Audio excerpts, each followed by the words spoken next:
Vous écoutez BTLV, le seul vrai média libre et indépendant par abonnement consacré à la vérité.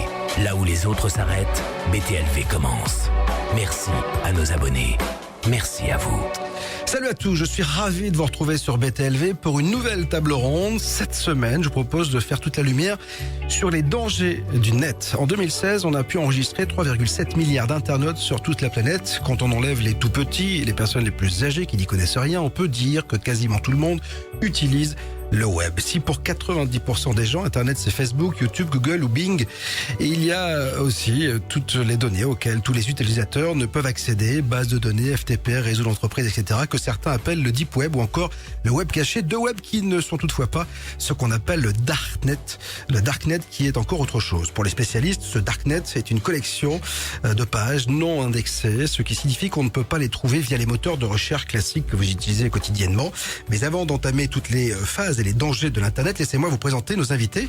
À ma gauche, elle est blonde, elle est avec nous, elle est profiler, net profiler, spécialiste en cybercriminalité. C'est Nadine Touzeau. Bonsoir ou bonjour Nadine, ça dépend à quelle heure les gens nous écoutent, c'est pour ça que je dis les deux. Bonjour. Ravi de vous accueillir. Vous tenez un blog sur lemonde.fr et Mediapart. Vous êtes une des rares françaises à avoir des techniques proches de celles qu'utilisent les Américains. On aura l'occasion de les détailler. Vous traquez le comportement des cybercriminels. Et à côté de vous, on a Jonathan, qui est notre développeur. Alors lui, il fait du code. C'est-à-dire qu'en fait, c'est l'autiste de la bande. C'est ce que je dis. C'est lui qui fait plein de choses. Quand il me parle. Des fois, je comprends pas tout. Mais on aura besoin d'avoir son point de vue parce qu'il est au quotidien, bien sûr, avec Internet et il connaît bien cela. Ghislaine Bizot est également avec nous. Elle est auteure, ancienne enseignante. Vous avez, Ghislaine, changé de vie. Aujourd'hui, vous vous occupez de la prévention des jeunes. Vous avez écrit un livre qui s'appelle Internet, attention, danger, mais aussi une pièce de théâtre sur la prévention et elle s'appelle aussi Attention, danger. Alors, il y a un jeu de mots parce que c'est @tension danger. C'est ça. Voilà, c'est ça, tout à fait. Bon, oui. Une pièce dans laquelle une jeune fille rencontre sur Internet quelqu'un qu'elle semble connaître et c'est souvent comme ça que ça se passe. On verra d'ailleurs tous les rouages et tous les chemins que prennent les gens les plus pernicieux pour arriver à leur fin. Et puis à ma droite, François Demier de la rédaction, spécialiste lui de la Russie puisqu'il a longtemps dirigé un média chez notre ami Vladimir. Et alors on sait aujourd'hui que l'Internet en Russie est très particulier, que parfois on nous vole des choses sur l'Internet français qui finissent. Ils n'ont pas besoin de Google là-bas. Voilà, ils ont leur truc. Ça s'appelle Yandex, ils n'ont pas leur Facebook, ils ont VKontakte, ils ont un monde parallèle. Voilà. En Chine aussi. Ils ont tout, ce sont des pays qu'on dit amis, mais quoi qu'il en soit, quand il faut avoir de l'internet un peu particulier, on les trouve. Alors je voulais vraiment vous avoir parce que aujourd'hui on voit qu'on peut plus se passer l'internet, je le disais. 90% des gens sur la planète utilisent la toile et il y a un danger. Comme toutes les choses qui sont bonnes, il y a deux faces à la médaille et je vais peut-être m'adresser dans un premier temps, avant de travailler sur la cybercriminalité, à Ghislaine parce que Ghislaine, vous vous intéressez aux jeunes et c'est les plus vulnérables aujourd'hui les jeunes. Ils sont un peu vierges de tout. Et ils arrivent sur ce formidable outil qu'est Internet et malheureusement ils sont pas forcément préparés et les parents non plus. Oui, exactement. En fait, ils sont peut-être plus au fait que les parents sur ce qui se passe sur Internet, mais ils sont aussi beaucoup plus crédules et forcément, ils ne voient pas le danger forcément derrière ce qu'ils lisent, ils croient ce qu'ils lisent et du coup, c'est, comme vous disiez, c'est un outil, mais un outil qui peut être très dangereux si on se fait mal. Alors, le problème que l'on a, Ghislaine, c'est que on voit tout et il y a à boire et à manger sur Internet. Et il n'y a pas vraiment de recul. Les parents sont pas souvent là pour aider les enfants à se faire une propre opinion. La première des choses, moi j'ai eu les enfants, c'était de leur mettre un pare-feu, enfin pas un pare-feu, mais quelque chose qui pouvait pas une protection. Le problème c'est qu'au bout de 3 jours, ils gueulent parce que le moindre clip aujourd'hui, les femmes sont dénudées, les rappeurs disent un gros mot donc ils peuvent plus rien voir. Donc on est tenté d'enlever ces protections et alors là c'est la porte ouverte à tous les dangers et à l'endoctrinement parce qu'on voit que les gens se font avoir et à tous les niveaux aujourd'hui, Ghislaine. Oui, tout à fait. Bon, pour ce qui est de la jeunesse, effectivement, les pare-feux ou les protections parentales sont totalement inutile parce que en fait, moi-même, lorsque mes enfants étaient plus jeunes, j'en avais installé. Mais comme vous dites, ils n'ont plus aucune autonomie du coup, et Internet perd de son utilité parce que effectivement, ils sont bloqués partout. Alors qu'est-ce qu'il faut leur dire aux gosses ?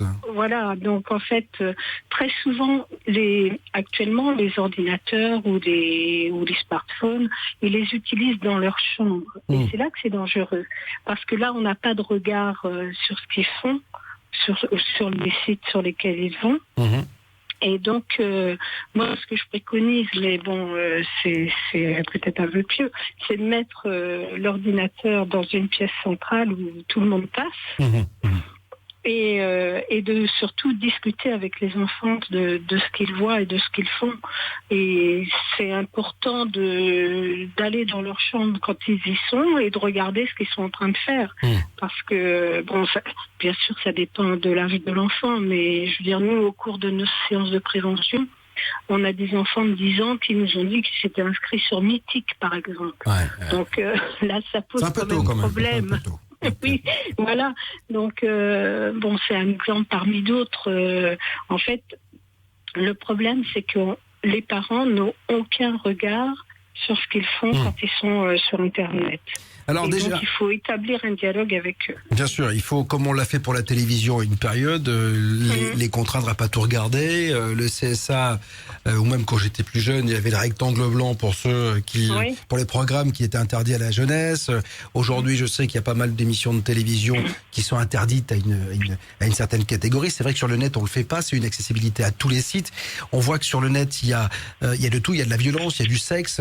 Un gamin aujourd'hui est confronté à l'âge de 10-11 ans à des images pornographiques que... Mais finalement, on sait... On n'avait pas ça, nous, à l'époque. On sait pourquoi ce que regardent les enfants en premier, à partir de quel âge ? Ça dépend, je pense que les garçons et les filles ne regardent pas la même chose. On sait en tout cas que... Parce qu'il y a des jeux aussi, peut-être. Il y a des jeux, il y a tout, mais on voit aussi que les jeux sont très violents, c'est-à-dire qu'ils ont accès à tout, mais... Il y a le rôle de l'école aussi. On va pas donner tout le rôle à l'école non plus, c'est-à-dire que l'école, c'est déjà, on lui dit éducation, alors qu'on devrait appeler ça instruction. Maintenant, l'éducation se passe aussi par des tablettes aussi à l'école. Oui, mais les sites, ils vont pas voir tout et n'importe quoi à l'école, heureusement. Ou alors, vraiment, l'école a changé. C'est-à-dire que s'ils ont accès à Pornhub ou YouPorn à l'école, il y a un vrai problème. Donc, en tout cas, il y a une chose qui est sûre, et là, je vais me tourner vers Nadine, parce que il y a plus de 1000 jeunes Français qui ont rejoint les rangs de Daesh ces dernières années, et selon le ministère de l'Intérieur français, parmi eux, 30% de femmes, 20% de convertis. Ils ont un point commun, leur recrutement a été fait par le net. Là, on voit que, on parlait, Ghislaine, de certains sites, et on n'est pas dans le darknet, là. C'est-à-dire qu'on n'est pas dans le net le plus sombre dont on va parler tout à l'heure. C'est des images et un recrutement qui est monnaie courante aujourd'hui.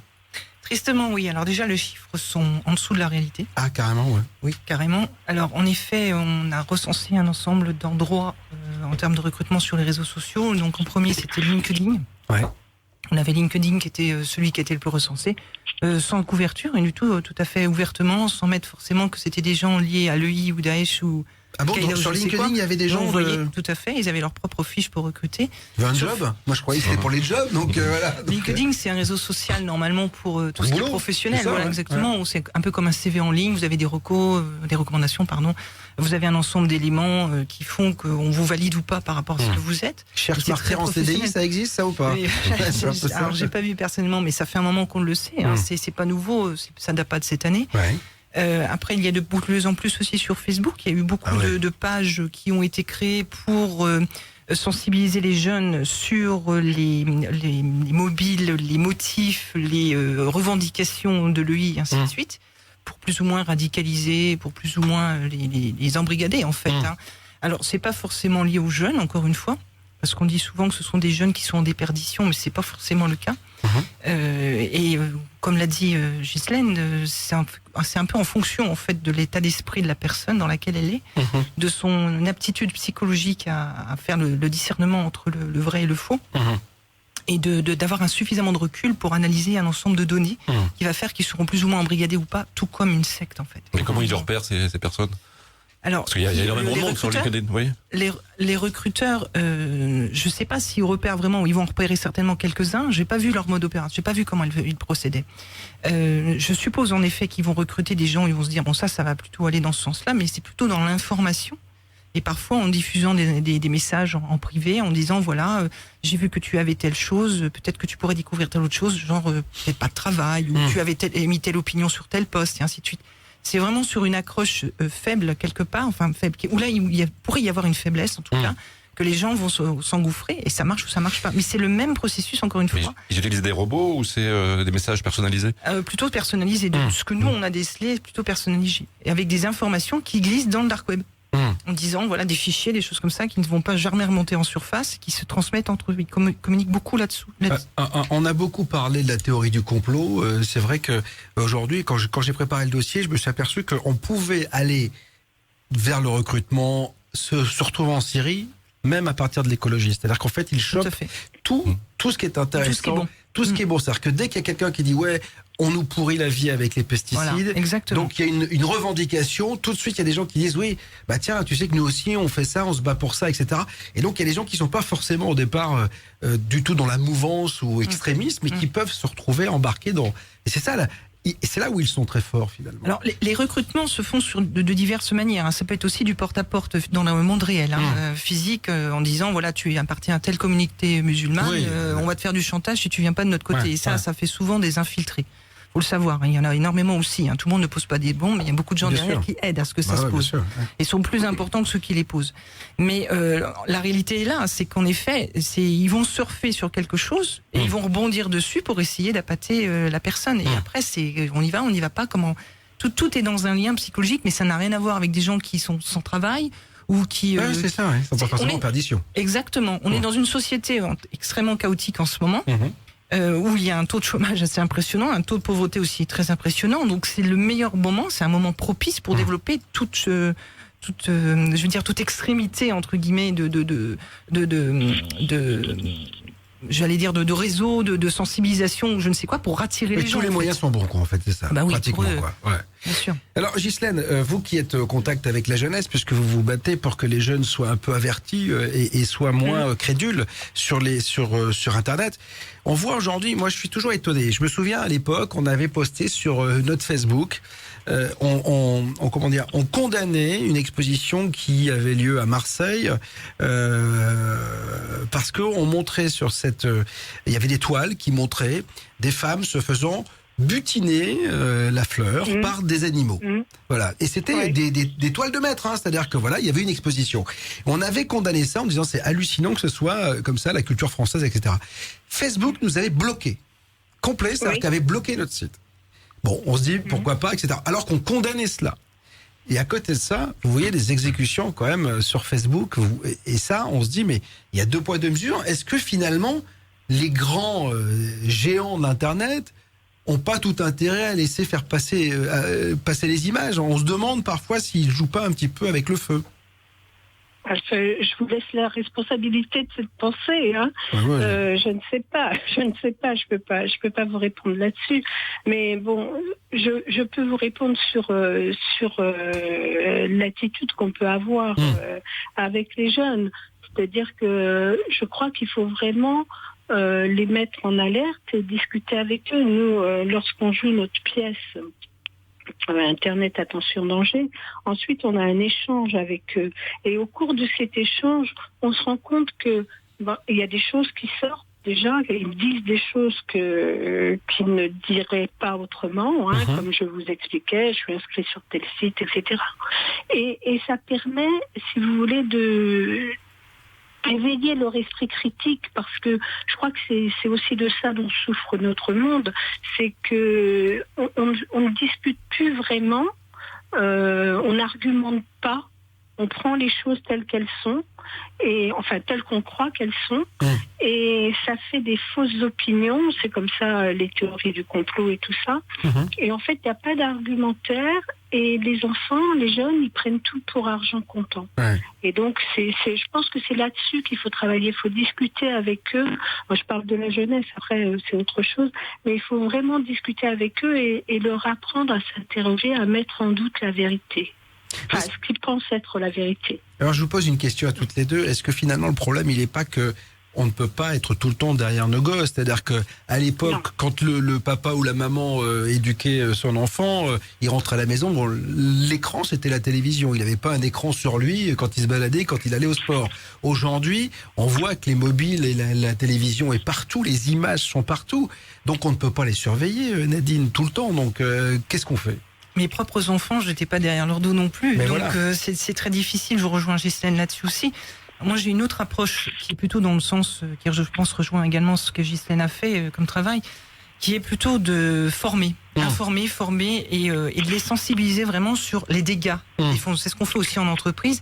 Je vais prendre un exemple au Luxembourg. Je vais faire une formation sous peu de personnes qui sont des éducateurs auprès des enfants ou des professeurs et qui veulent mettre ces cours en plus dans leur propre structure.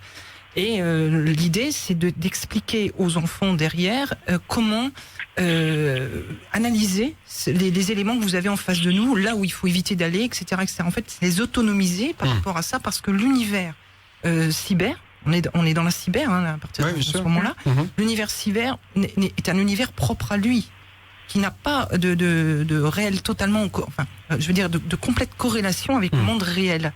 Et nous sommes des êtres humains dans le monde réel qui nous véhiculons dans un univers qui n'est pas le nôtre à l'origine, qui a été construit.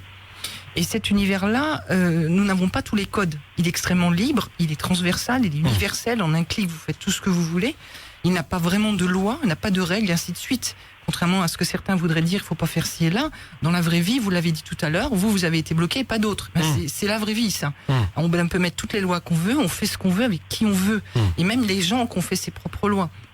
Donc c'est un univers qui est propre à lui, qui a ses propres codes, et des codes en fonction des strates d'ailleurs, mais que les enfants, eux, ne connaissent pas. Les adultes non plus, mais encore moins les enfants. Il faut les protéger en les formant. En tout cas, au Luxembourg, j'ai trouvé cette démarche très intelligente. On devrait peut-être, je ne sais pas si ça existe, ça fait longtemps que je ne suis plus allé à l'école, mais est-ce qu'à l'école, on ne devrait pas peut-être éduquer les enfants sur les dangers de la criminalité, de la cybercriminalité, des dangers du web, tout simplement? C'est ce que je dis, je le disais aussi dans mon livre, c'est ce que je dis, il faut commencer là aussi pour les protéger. Mais c'est compliqué parce que les enfants, dès l'instant qu'on leur dit de ne pas y aller, ils vont peut-être aller regarder quand même. Alors j'ai testé sur quelques enfants, des gens que je connais, j'en avais encore samedi puisque j'étais des enfants qui m'ont interviewé pour un devoir d'école, et je leur ai dit voilà, on va le faire ensemble. Et quand ils ont fait la démarche par eux-mêmes, en les guidant, en les amenant, ils se sont rendus compte d'eux-mêmes avant que je leur dise de ce qu'il en était. Donc je pense que si on prend une bonne approche pédagogique, je pense qu'ils sont assez intelligents pour comprendre ces choses-là. Vous avez le même sentiment, Ghislaine, c'est-à-dire qu'ils sont ouverts, ils sont quand même capables d'entendre. Il y a quel âge finalement il faut les prendre? Parce qu'une fois qu'ils sont ados, c'est fini. C'est-à-dire que ils s'en foutent de tout ce que vous voulez, ils en ont rien à foutre, tu comprends rien, etc. C'est jamais fini quand même. Ah quand même. J'ai la sensation que pour leur faire comprendre quelque chose, aux ados c'est compliqué. Oui, c'est compliqué, bien sûr, c'est compliqué. Mais si on dit c'est fini, alors on baisse les bras. Oui, voilà. Donc non, c'est jamais fini. Bon, ça commence tôt. Moi, je sais que de la prévention, on en fait avec des enfants qui ont 9 ans. Mais c'est important de dire les choses réelles. Réelles sur le monde virtuel, c'est-à-dire, voilà, il y a des dangers. Ces dangers sont ceci et cela. Il faut se protéger en étant méfiant, mais pas en ayant peur, mais en étant méfiant, etc. Donc je crois qu'il faut vraiment leur dire les choses. Et quand Nadine, je dis, il y a de l'éducation à faire, elle est faite quand même dans les écoles, cette éducation. Ah oui, quand même, il faut quand même savoir. Oui, il faut quand même savoir que nous, on intervient dans les écoles à la demande de certains profs. Alors, c'est pas fait dans toutes les écoles de France, voilà. mais c'est fait parfois. Et vous comprenez quand même que c'est toujours le rôle d'association ou le rôle de gens qui n'ont rien à voir avec le dispositif mis en place par l'État, que les choses se passent. Il devrait y avoir quand même naturellement. Aujourd'hui, effectivement, François Desmier le faisait remarquer, beaucoup d'écoles utilisent les tablettes, etc.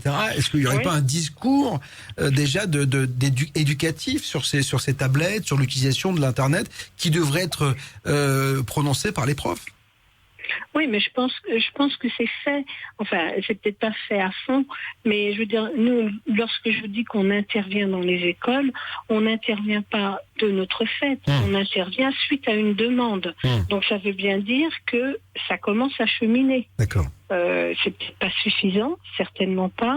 Peut-être qu'il faudrait que ça vienne d'en haut et qu'il y ait des demandes systématiques ou des cours systématiques pour ça, des actions systématiques, mais ça commence à se faire quand même. Bon, je vais me tourner vers Joe. Joe, donc toi, tu es celui qui, au sein de BTLV, fait tout ce qu'on ne sait pas faire, c'est-à-dire que les codages, etc.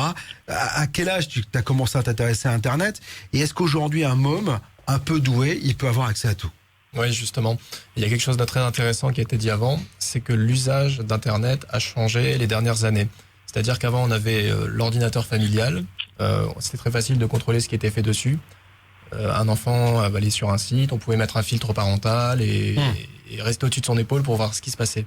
Maintenant, l'accès à Internet se fait par des mobiles. Et là, c'est beaucoup plus difficile. Donc, il existe des systèmes de filtrage et tout ça, mais on peut pas encore filtrer le contenu qui est posté par des applications comme Facebook ou les réseaux sociaux. Et là, ça devient très difficile de filtrer de façon technique. Je pense que le plus important, c'est l'éducation maintenant. Donc, la sensibilisation à l'éducation. Autant, c'est le rôle des parents et autant à l'école parce qu'il y a un effet de groupe aussi. C'est toujours plus intéressant de faire comme les autres et de pas écouter les parents. Ouais. Donc, je pense que les deux ont chacun leur rôle à jouer maintenant avec cette nouvelle problématique qu'on n'avait pas avant. Parce que on voit bien que l'Internet aujourd'hui emmène des drames. Mais qui sont dingues. Le harcèlement, on va faire très prochainement une émission ici sur le harcèlement à l'école. Avant, ça passait dans la cour, maintenant ça continue. C'est-à-dire que le gamin, quand il rentrait chez lui, quand on était enfant, au moins il pouvait souffler. Et là, ça ne s'arrête jamais. C'est-à-dire qu'il reçoit des SMS, c'est encore pire. Ouais. Et ça reste en plus. On appelle ça le cyberbullying. Ouais. C'est quelque chose de gravissime. J'ai énormément de dossiers là-dessus, de gens qui sont victimes de cyberbullying. Il y a énormément de suicides là-dessus. Il faut le savoir. Et des jeunes, la plupart du temps. Des jeunes qui s'imaginaient pouvoir être dans un univers clos, qui ne se sont pas rendus compte qu'en fait, ils étaient sur Internet, et qu'il y avait quelqu'un derrière l'écran qui pouvait ne pas être la bonne personne. Bien sûr. Et il y a énormément de gens qui font ça pour obtenir de l'argent. Donc, le cyber, ce qu'on appelle aussi l'arnaque au sexe, en fait, qui se fait sur Internet. J'ai eu des cas où des gens travaillent dans des groupes Céveso, des jeunes, qu'on essaie de prendre. On leur dit, écoute, si tu veux pas qu'on mette la vidéo en ligne, qu'ils avaient déjà posté sur YouTube et qui avait pu être arrêté dans certains cas, eh bien, écoute, tu vas nous payer tant. Tu vas nous donner telle rançon, mais c'est une rançon... Oui, parce que j'ai vu qu'il y avait un gamin qui s'était foutu en l'air, parce qu'en fait, alors ça, tu vas peut-être me le confirmer, Joe, il paraît que quand on a la caméra de notre vidéo qui n'est pas branchée, certains geeks, hackers, je ne sais pas comment on les appelle, peuvent nous regarder. Oui, il faut mettre un scotch dessus. Voilà, comme souvent les enfants, ou les ados, ou même les adultes, vont regarder des filles très souvent dénudées ou des garçons bien foutus. Donc voilà, et ils se font avoir. Et donc on peut se faire enregistrer en train de se faire du bien tout seul, quoi, en fait, si je ne comprends pas. Exactement. Ou vivre, tout simplement. Alors, en fait, j'ai une petite anecdote là-dessus. Parce que le gamin s'était foutu en l'air à cause de ça, parce que je crois que... j'ai plein de dossiers comme ça. On va dire, attention, on va diffuser ta vidéo où tu te masturbes, et le gamin n'est pas supporté, il s'était foutu en l'air. C'est dramatique, quoi. C'est dramatique. Et les personnes malveillantes qui utilisent ce système ont deux façons de tirer profit de ça. C'est de s'adresser directement à la personne pour en demander une espèce de rançon. De l'argent, Voilà. Ou bien, ça fait à l'insu de la personne qui ne sait pas que son ordi est piraté. Et du coup, ces gens construisent des réseaux d'ordinateurs piratés et ils louent l'accès aux webcams pour vendre des images, du voyeurisme en fait. Pour d'autres personnes qui vont être chez elles en train de regarder le petit gamin qui, c'était fait typiquement à l'époque avec des étudiantes. C'est-à-dire qu'on piratait leurs ordinateurs, on accédait à leur webcam et puis on louait du temps de visionnage à qui voulait sur... Parce qu'on avait la sensation, moi je suis allé voir Snowden là, il y a pas longtemps, il y a 10 jours au cinéma, et à un moment donné, même Edward Snowden comprend qu'il est en train de faire l'amour à sa femme et qu'il y a la caméra, et il s'aperçoit qu'on est en train de le regarder alors que l'ordinateur est éteint. Et là, il prend peur, il dit il faut absolument scotcher ton truc, etc. Mais on avait la sensation que c'était fait par des professionnels. Aujourd'hui, il faut pas être très très fort en informatique pour pouvoir arriver à cela quand même.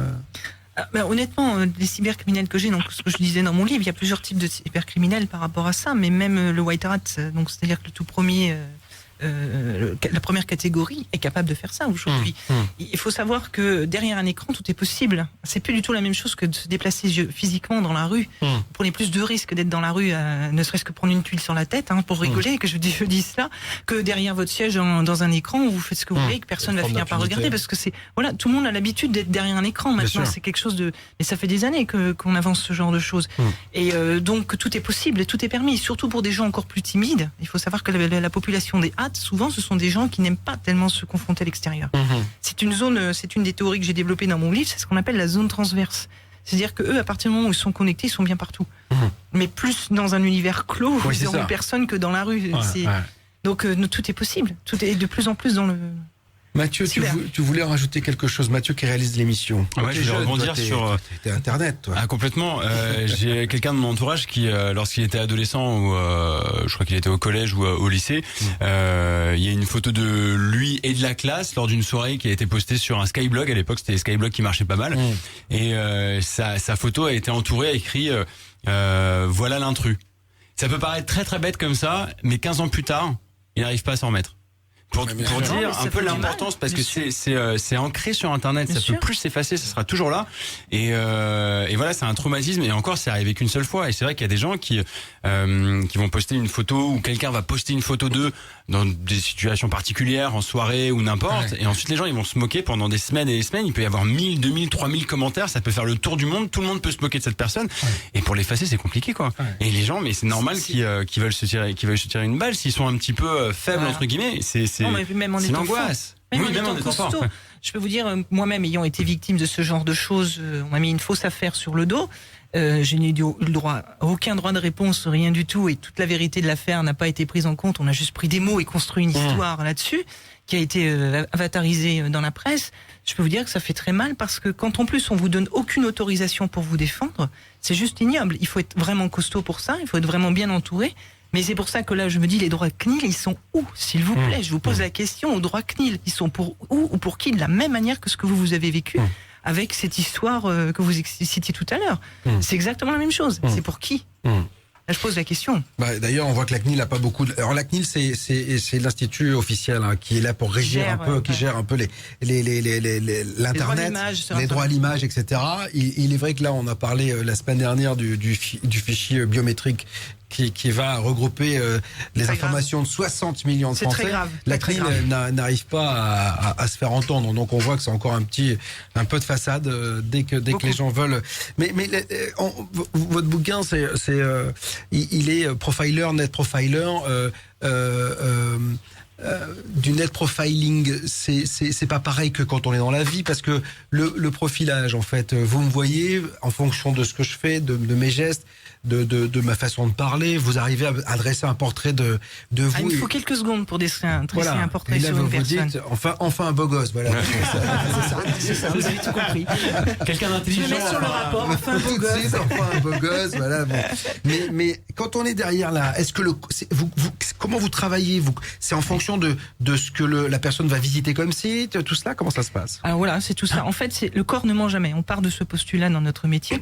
Donc j'ai voulu pousser en fait le profilage dans le monde réel, dans le virtuel. Et j'ai procédé très bêtement en disant, tiens, c'est pareil dans le monde virtuel. Là, je me suis pris une porte, très clairement. Je me suis rendu compte que c'était pas du tout comme ça qu'il fallait prendre les choses, et j'ai découvert que le monde était complètement différent dès qu'on s'agissait de virtuel. Mais même dans le monde réel. C'est un vrai univers. Avec ses propres codes, son propre langage, ses propres règles, et qui n'a rien à voir et de comparable avec ce qu'on a dans la vraie vie. C'est pour ça que quand on fait des lois pour les encadrer par rapport au monde, ou l'espace cyber, ça peut pas se comparer. Il faut vraiment se mettre dedans et être complètement dedans pour comprendre cet espace. Et là, on pourra commencer à construire vraiment de la défense par rapport à ça. Donc, à partir de là, moi, j'ai analysé, c'est des comportements sur le web, tout simplement. Et c'est pas forcément une horaire de dire, voilà, la personne est à minuit, donc elle est dans tel type de pays. Ça n'a rien à voir, parce que ces gens-là n'ont pas d'heure pour travailler. Non pas, c'est H24. Donc c'est un ensemble de choses qui va nous permettre de dire que tel mot utilisé, par exemple, parfois même une photo indiscrète, on peut avoir derrière des éléments qui vont nous donner des informations, des mots choisis. Quand je travaillais, on parlait de cyberbullying tout à l'heure. Sur des cyberbullying, c'est alors cyberharcèlement, harcèlement, pardon, excusez-moi. Sur ces cyberbullying là, j'ai eu une affaire une fois d'une personne qui était dans un groupe Céveso, un jeune, En 1 heure de temps, j'ai bloqué l'affaire. La personne me dit, c'est une jolie fille, pulpeuse, etc. C'est un jeune homme, il pensait avoir un ticket avec cette jeune fille-là.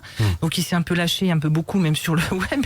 Et donc j'ai pas eu besoin de voir la vidéo qui m'intéressait pas, ceci dit, pour comprendre derrière que c'était simplement une personne d'origine africaine, plutôt en Côte d'Ivoire. J'ai pas vraiment le pays, mais j'ai des copains qui ont remonté l'IP, c'était bien ça.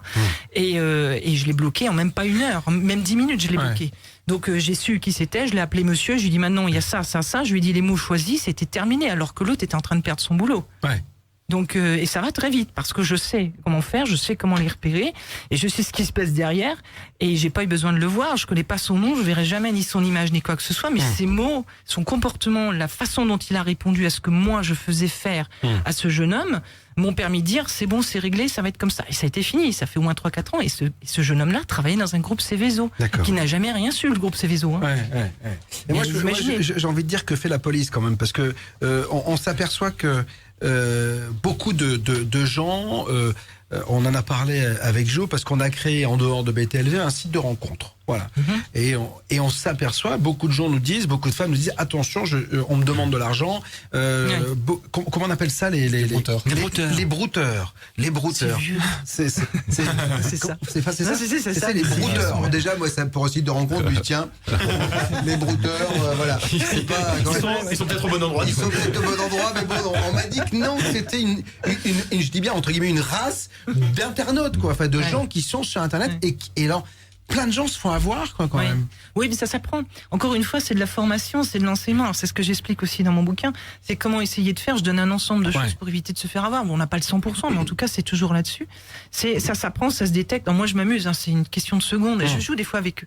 Ça m'amuse beaucoup, mais tous mes amis ou mes contacts, ils me disent Nadine, attends, il y a ça, tu peux nous dire et tout. Je dis attends, pose telle question, je vais te dire tout de suite. Pose la question, je fais c'est bon, allez vas-y, va là-dessus, où je m'en occupe. Ça m'amuse, ça devient un jeu pour moi. Et pour vous, sauf que effectivement, quand on est face à des brouteurs entre guillemets ou ce genre de personnages et qu'on est jeune comme les personnes dont s'occupe Ghislaine, c'est beaucoup plus délicat. Et c'est pour ça qu'il faut éduquer. C'est pour ça que je dis qu'il faut réellement éduquer, de préférence de façon ludique. Je sais pas, enfin ça, on peut en parler tous ensemble. Mais quand moi-même je passe dans des écoles, j'ai eu le cas samedi, j'ai vu des jeunes étudiants qui travaillaient sur ce sujet-là. Ils étaient scotchés de voir que c'était pas du tout le même discours avec la vraie vie. Donc je pense que si on passe vraiment dans un mode éducation et qu'on comprend déjà quel est cet univers, je pense que Ghislaine a déjà fait tout un gros travail là-dessus. Eh bien, il faut perdurer. Il faut peut-être aussi ne pas hésiter à faire intervenir des gens comme moi, parce que nous, on est vraiment sur le sujet. Si vous saviez le nombre de gens qu'on a vu qui ont subi du harcèlement ou de l'arnaque à je ne sais quoi au président ou de ransomware, c'est la folie. Et en face, nous avons des procureurs qui disent non, nous, il n'y a rien. On a des preuves pas possibles, mais non, ils veulent pas. Ils veulent pas parce que il y a vraiment un gap entre la réalité et entre l'espace virtuel et l'espace réel. Les gens ne seront pas formés à ça, que ce soit le monde juridique, la police. Vous parlez de la police, je vais pas les critiquer du tout, surtout par les temps durs qu'ils vivent en ce moment. Ils font avec ce qu'ils ont. Ni plus ni moins, c'est qu'en France, on n'a même pas reconnu le dark web, pour vous donner une idée. Alors, on va en parler. À partir de là, quand on reconnaît pas un espace, comment voulez-vous qu'ils défendent ces gens-là? Ils font tout ce qu'ils peuvent, et croyez-moi qu'ils en font beaucoup. Mais ils font avec ce qu'ils ont. À côté de ça, on va parler du darknet, du dark web, on l'appelle comme on veut, avec Jean-Philippe Renard dans quelques instants, juste après la pause. Je sais qu'il nous entend. Aujourd'hui, moi j'avais lu dans le Time, je crois, ou un truc comme ça, ou dans un journal américain, parce que ça avait fait beaucoup de bruit. C'était quelqu'un qui avait commandé une couscoussière. Il était à New York, il avait demandé une couscoussière. Et il avait fait, c'était à l'époque où il y avait eu l'attentat de Boston, je crois, un truc comme ça. Il avait vu tout le monde débarquer chez lui, les flics en armes, etc. Parce qu'il avait cherché plusieurs couscoussières, quoi. Et en fait, à l'époque, il y avait des bombes qui se font, vous savez, avec les couscoussières, ils mettent des clous à l'intérieur, etc. Et là, je me dis, est-ce qu'on va pas dans la psychose un peu aussi? Est-ce que d'un côté, on a la sensation que que fait la police, c'est-à-dire qu'on laisse faire, et à côté de ça, le pauvre mec qui voulait se faire un couscous tagine ou avec une couscous boulette, il avait vu les flics qui arrivaient chez lui. C'est un peu compliqué quand même, ça aussi. C'est en effet très compliqué. Eh bien, ça dépend des pays, comment ils travaillent. Les Américains sont un peu sur les dents, quoi.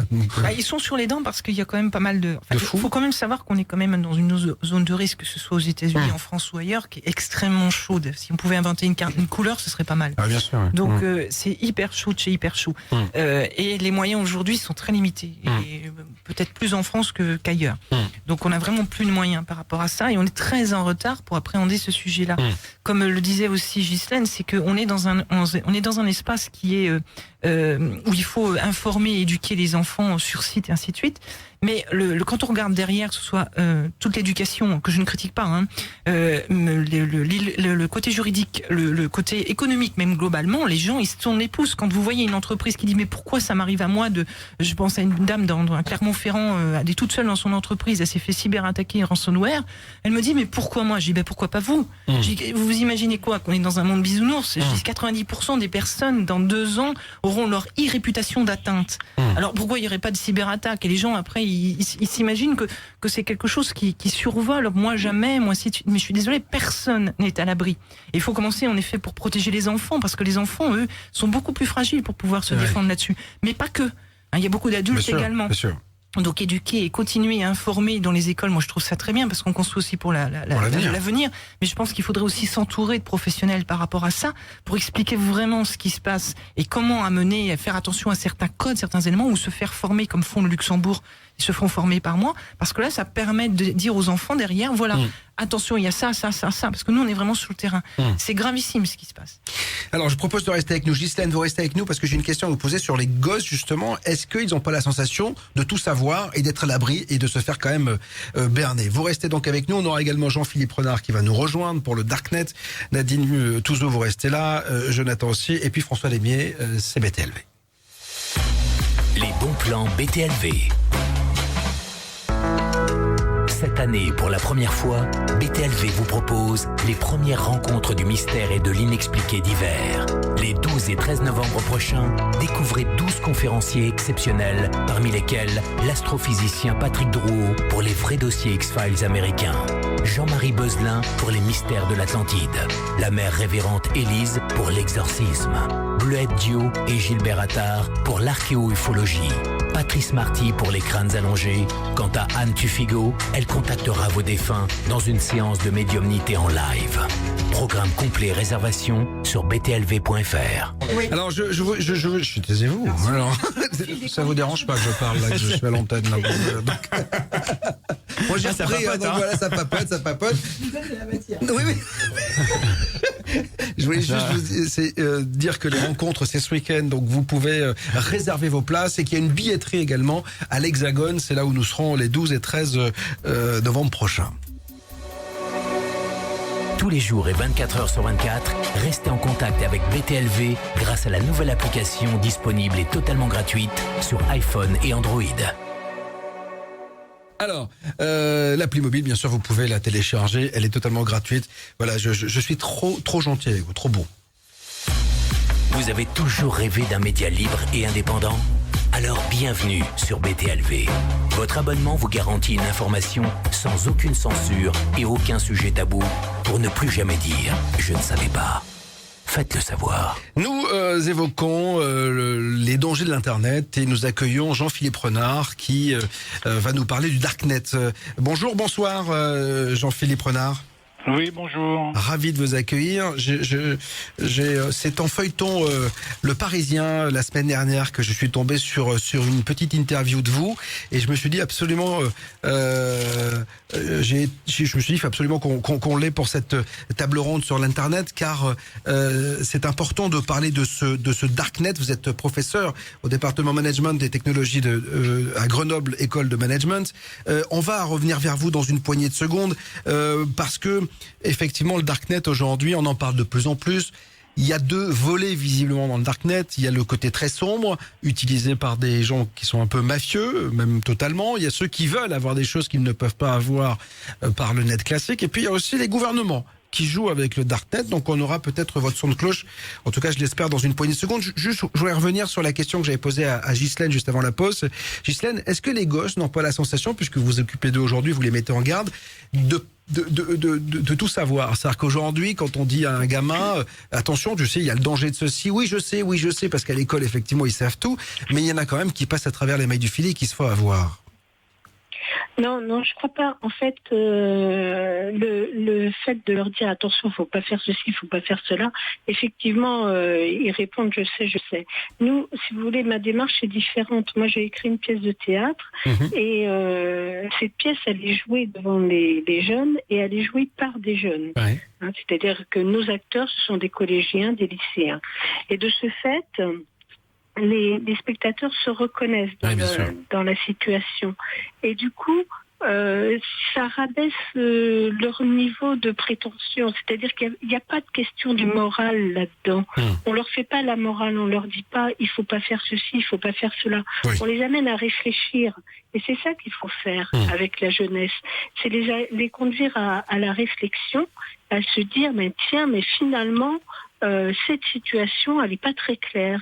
Voilà. Et à partir de ce moment-là, les enfants, quand on leur permet de s'observer, puisque c'est un peu ça, c'est un peu un miroir, cette pièce de théâtre, de s'observer en train de faire, eh bien, ils prennent conscience qu'il y a des dangers et à ce moment-là, ils se disent tiens, l'autre jour, moi, j'ai donné mon adresse, j'ai donné mon téléphone par Internet à quelqu'un que je connais pas, etc.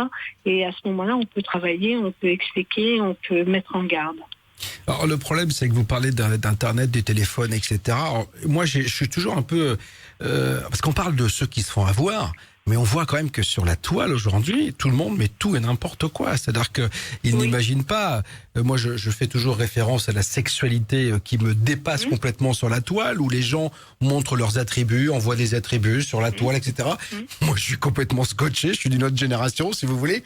Mais c'est-à-dire qu'on n'a même pas besoin de leur voler, que souvent, déjà, eux-mêmes, ils le font déjà. C'est peut-être les mettre en garde là-dessus, non? J'imagine que vous le faites.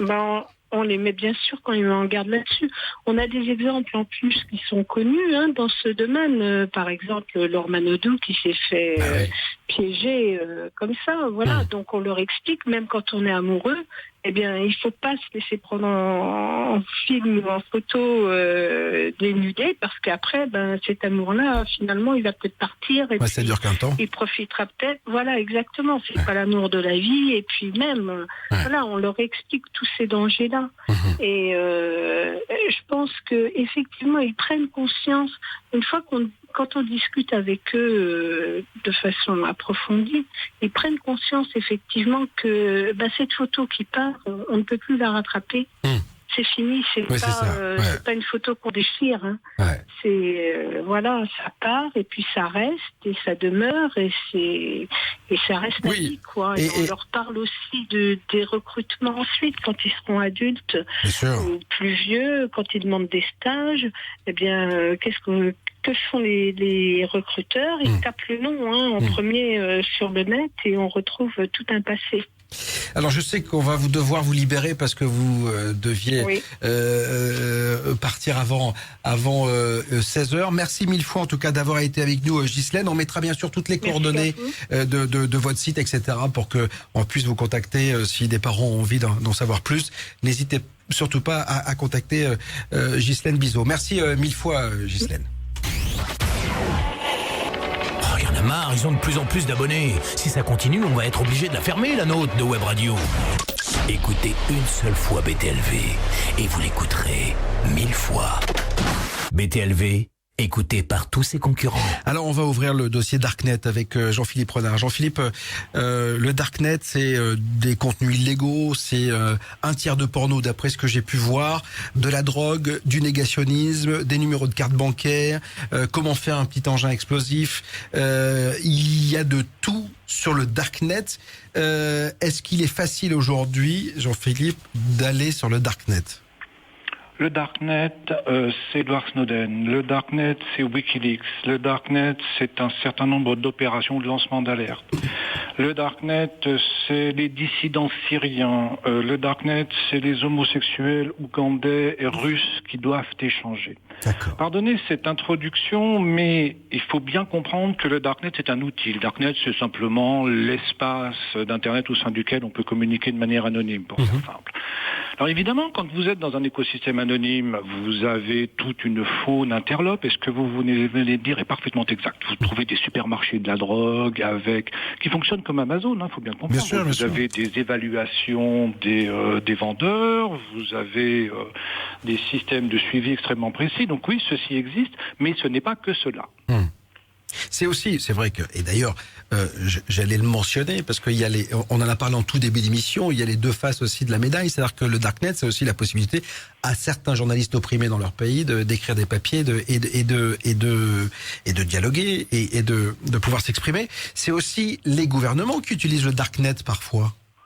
Alors, le principal promoteur du darknet en France, c'est Reporters sans frontières. D'accord. Qui met à disposition le kit de survie numérique, qui n'est rien d'autre qu'un kit d'accès au darknet pour protéger ses sources. Ensuite, concernant les gouvernements, on a eu une polémique il y a quelques mois au sujet de Telegram suite aux attentats notamment de Paris et de Bruxelles, posant que donc Telegram est un système de messagerie instantanée chiffré qui permet donc de communiquer de manière confidentielle et au moins partiellement anonyme. Et les pouvoirs publics ont expliqué que les terroristes pouvaient agir grâce au darknet. La semaine suivante, le Canard enchaîné a publié un grand papier expliquant que une bonne partie des membres de notre gouvernement et des membres de l'opposition politique utilisent aussi Telegram. À partir du moment où vous avez besoin de communiquer de manière confidentielle et anonyme, vous allez sur le darknet pour des motifs extrêmement sombres comme pour des motifs tout ce qu'il y a de plus légitime. D'accord. Donc ça veut dire quoi? Si moi demain, en tant qu'un petit internaute, j'y connais pas grand-chose, je vais arriver, je vais essayer de passer... Il semblerait qu'il faille télécharger Tor pour pouvoir aller sur le darknet. Est-ce que je risque quelque chose en allant sur le darknet ou pas, en tant que citoyen normal? Qu'est-ce que vous entendez par « je risque quelque chose » légalement? Oui, je sais pas. Est-ce que si je me balade sur ce net noir, profond, sombre, est-ce que je risque quelque chose? Alors, je réponds d'abord à votre question de la facilité d'accès. Ouais. Il y a tout un tas de darknet, mais pour faire rapide, Tor est de très loin le système le plus dominant. C'est plus de 2 millions d'utilisateurs par jour. Tor est d'un usage élémentaire. Par construction, il faut comprendre qu'un darknet, je ne vais pas rentrer dans les détails techniques, mais c'est un système qui cache les utilisateurs parmi les utilisateurs. Donc si vous n'avez que 10 utilisateurs, ça ne sert à rien. D'accord. Donc c'est extrêmement simple d'aller sur Tor. Ensuite, légal ou pas légal. Ce qui est illégal, ce n'est pas d'aller sur le darknet, c'est d'accéder à certaines ressources. Si vous accédez à des sites de pédopornographie, que ce soit sur le ClearNet, ou fort heureusement, j'espérais qu'il n'en reste plus beaucoup, ou sur le darknet, où là, effectivement, il y en a, c'est illégal. Il y a actuellement un débat juridique sur le fait de visiter des sites djihadistes. Donc oui, vous pouvez vous retrouver dans l'illégalité si vous consultez de manière répétitive et approfondie des sites qui sont des sites illégaux. Tout à fait. Okay. Il y a quelque chose, et là je vais m'adresser aussi à Nadine, parce que en tant que net profiler, vous avez un regard aussi sur le darknet, bien évidemment, puisqu'il y a des cybercriminels qui utilisent cela. Je suis tombé sur des chiffres effarants. Pour 45 000 $, vous pouvez faire abattre votre voisin. C'est quand même hallucinant. Ou 18 000 $, vous pouvez défigurer votre ex. Voilà. Vous pouvez trouver des armes, vous pouvez trouver des hackers, vous pouvez, pour 200 €, d'ailleurs, il faudrait qu'on le fasse, Joe, on peut exploser les sites concurrents. Donc, ce serait plutôt pas mal. Donc, Europe 1, TF1, fini, terminé, on peut tout faire péter. Mais les cybercriminels utilisent aussi le darknet, j'imagine. Forcément. Ouais. C'est leur terrain de jeu favori. D'accord. Mais juste pour vous donner une idée, je vais rebondir sur ce que disait, je suis désolé, j'ai oublié Jean-Philippe. Juste pour rebondir, si vous allez sur un site qui est gratuit, que vous pouvez visionner, qui s'appelle Norse, qui est un site américain, il y a le même en Russie, mais j'ai oublié son nom. Et en fait, vous regardez le nombre de cyberattaques qu'il y a par jour. Juste pour voir. La France, dernièrement, était encore 3e position dans le monde. D'accord. Donc on est attaqué quotidiennement. Du white au black hat, c'est-à-dire de la petite cyberattaque, une petite intrusion, jusqu'aux choses plus importantes. Et il y a des éléments qui peuvent nous indiquer quand est-ce que ça va vraiment évoluer ou quoi, bref. Mais le dark web, c'est un supermarché de tout. On va dire de tout, mais pas forcément des choses illégales. D'ailleurs, du reste, ce qui est illégal dans le monde réel, je veux dire.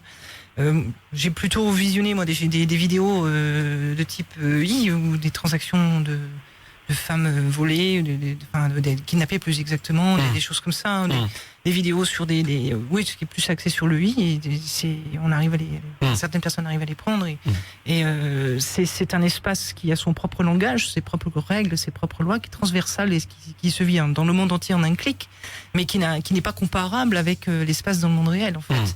Pour y accéder, tout a été dit, mais globalement, je pense, de ce que j'entends, ça semble pas si difficile que ça. Moi, je sais des personnes autour de moi qui y accèdent, qui me montrent, moi j'y vais pas.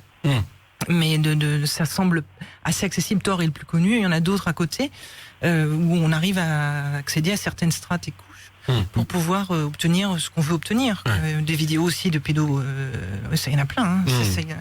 Alors, mais finalement, on a l'impression que il faut les chercher, attention. C'est vrai qu'il faut les chercher. Sur le darknet de base, sur le dark web de base, la pédopornographie est relativement peu présente. Ou plus exactement, suite notamment aux attaques des Anonymous il y a 2-3 ans, qui n'ont pas forcément gêné les pédopornographes, mais qui ont attiré l'attention sur eux, ils se sont enfoncés une couche plus profondément. C'est la cellule de Hollande. Donc, si vous allez sur Tor, classique, vous trouverez peu de pédopornographie. Oui, si vous fouillez un peu, évidemment, vous en trouverez. Attendez, vous dites qu'il y a déjà le darknet et il y a encore plus profond, c'est-à-dire qu'il y a plusieurs strates encore. Il y a plein de couches. Il y a différents niveaux de darknet. Là, on parle de Tor parce que c'est le plus connu et c'est le plus facilement accessible. Mais si vous allez sur un réseau type Freenet, par exemple, qui est un réseau politique à l'origine, techniquement, vous aurez quelque chose qui sera un petit peu plus difficile. Mais avec Freenet, vous pouvez construire un écosystème Internet complet. Par écosystème, j'entends des échanges mails, du chat, de l'IRC, du web, etc. Et ceci plus anonymement encore que sur Tor. C'est-à-dire que sur Tor, tout le monde peut y aller, alors que sur Freenet, vous pouvez construire ce qu'on appelle des réseaux fan-to-fan, c'est-à-dire au sein duquel vous ne communiquerez qu'avec vos amis, qu'avec vos correspondants. Joe, toi, en tant que développeur, est-ce que tu es déjà allé sur le darknet ? Alors, je suis allé faire un tour par curiosité, oui. Ouais, et alors tu vas aller en prison. Voilà, ça y est. J'espère pas. Alors. Non, mais c'est vrai que c'est assez hallucinant ce qu'on peut trouver là-dessus parce que c'est vraiment le supermarché pour tout et n'importe quoi. Alors la question maintenant que je me pose, c'est est-ce que les gouvernements ont déjà accès à ça et est-ce qu'ils peuvent lutter contre ça ? Parce qu'il y a une forme aussi d'anonymité, j'y ai arrivé. Et donc c'est assez difficile de mettre un nom derrière une action ou même je sais pas, une adresse IP ou voilà. Donc finalement les IP le gouvernement arrive à lutter. On a eu un cas encore récemment d'un réseau de trafic de faux billets où les protagonistes ont été arrêtés. Silk Road aux États-Unis, donc le plus grand supermarché de la drogue historiquement, a été fermé. Même s'il a réouvert, la deuxième version a également été fermée. Penser que c'est un espace d'impunité totale n'est pas pertinent. D'accord. Alors évidemment, il faut que les pouvoirs publics aient les moyens et les moyens techniques correspondants, mais penser que c'est impossible est incorrect parce que même si techniquement c'est censé être impossible, dans la pratique il y a tellement d'erreurs d'utilisation qu'il y a des failles au final. Et puis c'est un peu comme dans la criminalité, dans ce monde réel, il y a aussi parfois les petits poissons qu'on laisse naviguer pour en choper les plus gros. J'imagine que sur le darknet c'est pareil, non ? Les services de renseignement, en particulier, ne souhaitent pas la fermeture du darknet parce que c'est un des rares moyens qu'ils ont de surveiller ce qui se passe. De la même manière que tout indicateur ou tout suspect n'est pas immédiatement emprisonné parce que on veut le suivre pour savoir ce qu'il fait. Sur le darknet, les services de renseignement et les services de police suivent certains, évidemment. Bien sûr. Alors, je voudrais juste mettre en garde ceux qui nous écoutent et qui auraient l'envie peut-être d'aller sur le darknet parce que c'est assez simple quand on est un peu intelligent derrière son clavier, pas comme moi, un peu doué, d'aller sur le darknet. Attention, je lisais un papier, d'ailleurs c'est dans le Parisien où je vous ai lu, Jean-Philippe, que les gens se font souvent avoir parce qu'ils pensent pouvoir commander en toute impunité tel ou tel produit, sauf que les services de police suivent après l'endroit d'où ça va, d'où ça vient et où ça va. Et souvent, les douanes chopent les produits, etc., avant que ça arrive chez le destinataire. C'est un peu comme ça que ça se passe. Le terme souvent est excessif. Ah, d'accord. Donc il y a quand même des gens qui passent à travers. Il y a beaucoup de petits trafics, si on parle de la drogue, il y a beaucoup de petits trafics sur le dark web qui fonctionnent. C'est certain, on a énormément de témoignages à ce sujet. D'accord. À commencer par notre très cher ami Bernard Debré qui s'est fait livrer de la cocaïne à l'Assemblée nationale il y a un mois, ça a fait suffisamment de bruit. D'accord. La cocaïne est arrivée avec un timbre français. D'accord, magnifique. Oh, mais il faut qu'il nous donne l'adresse, parce que... Non, mais c'est quand même effrayant de voir qu'on arrive à tout cela. C'est vrai qu'on trouve de tout. Quand je parlais tout à l'heure des 45 000 $ pour faire abattre son voisin, il est vrai qu'on peut trouver des tueurs à gages dans le darknet ? il est vrai qu'on peut trouver des annonces de tueurs à gages. J'ai essayé de trouver des références de faits divers, je n'en ai pas trouvé. Ce qui ne signifie pas qu'il n'y a jamais eu d'assassinat via le Darknet. Hein. Mais pour le moment, je n'ai pas eu de démonstration que ça a été le cas. Mais oui, il y a des annonces, vous allez de 10 000 à 900 000 $ si vous voulez faire assassiner une personnalité avec un certain nombre de gardes du corps. Oui, vous avez des descriptifs, des tarifs extrêmement précis et détaillés, oui. C'est effrayant quand même. Hein. Donc moi c'est. Si, mais moi j'en ai vu. Donc oui, tout à fait, dans le monde entier. Donc on est capable de pouvoir mettre n'importe quel contrat sur n'importe qui, et qui peut être pas forcément de l'assassinat d'ailleurs. Ça peut être des contrats pour planter une personne, mais par exemple dans son image ou je sais pas, ou vous voulez quelque chose d'intéressant. C'est de tout. On trouve vraiment de tout. C'est un supermarché qui est plus impressionnant que ce qu'on a dans le monde réel.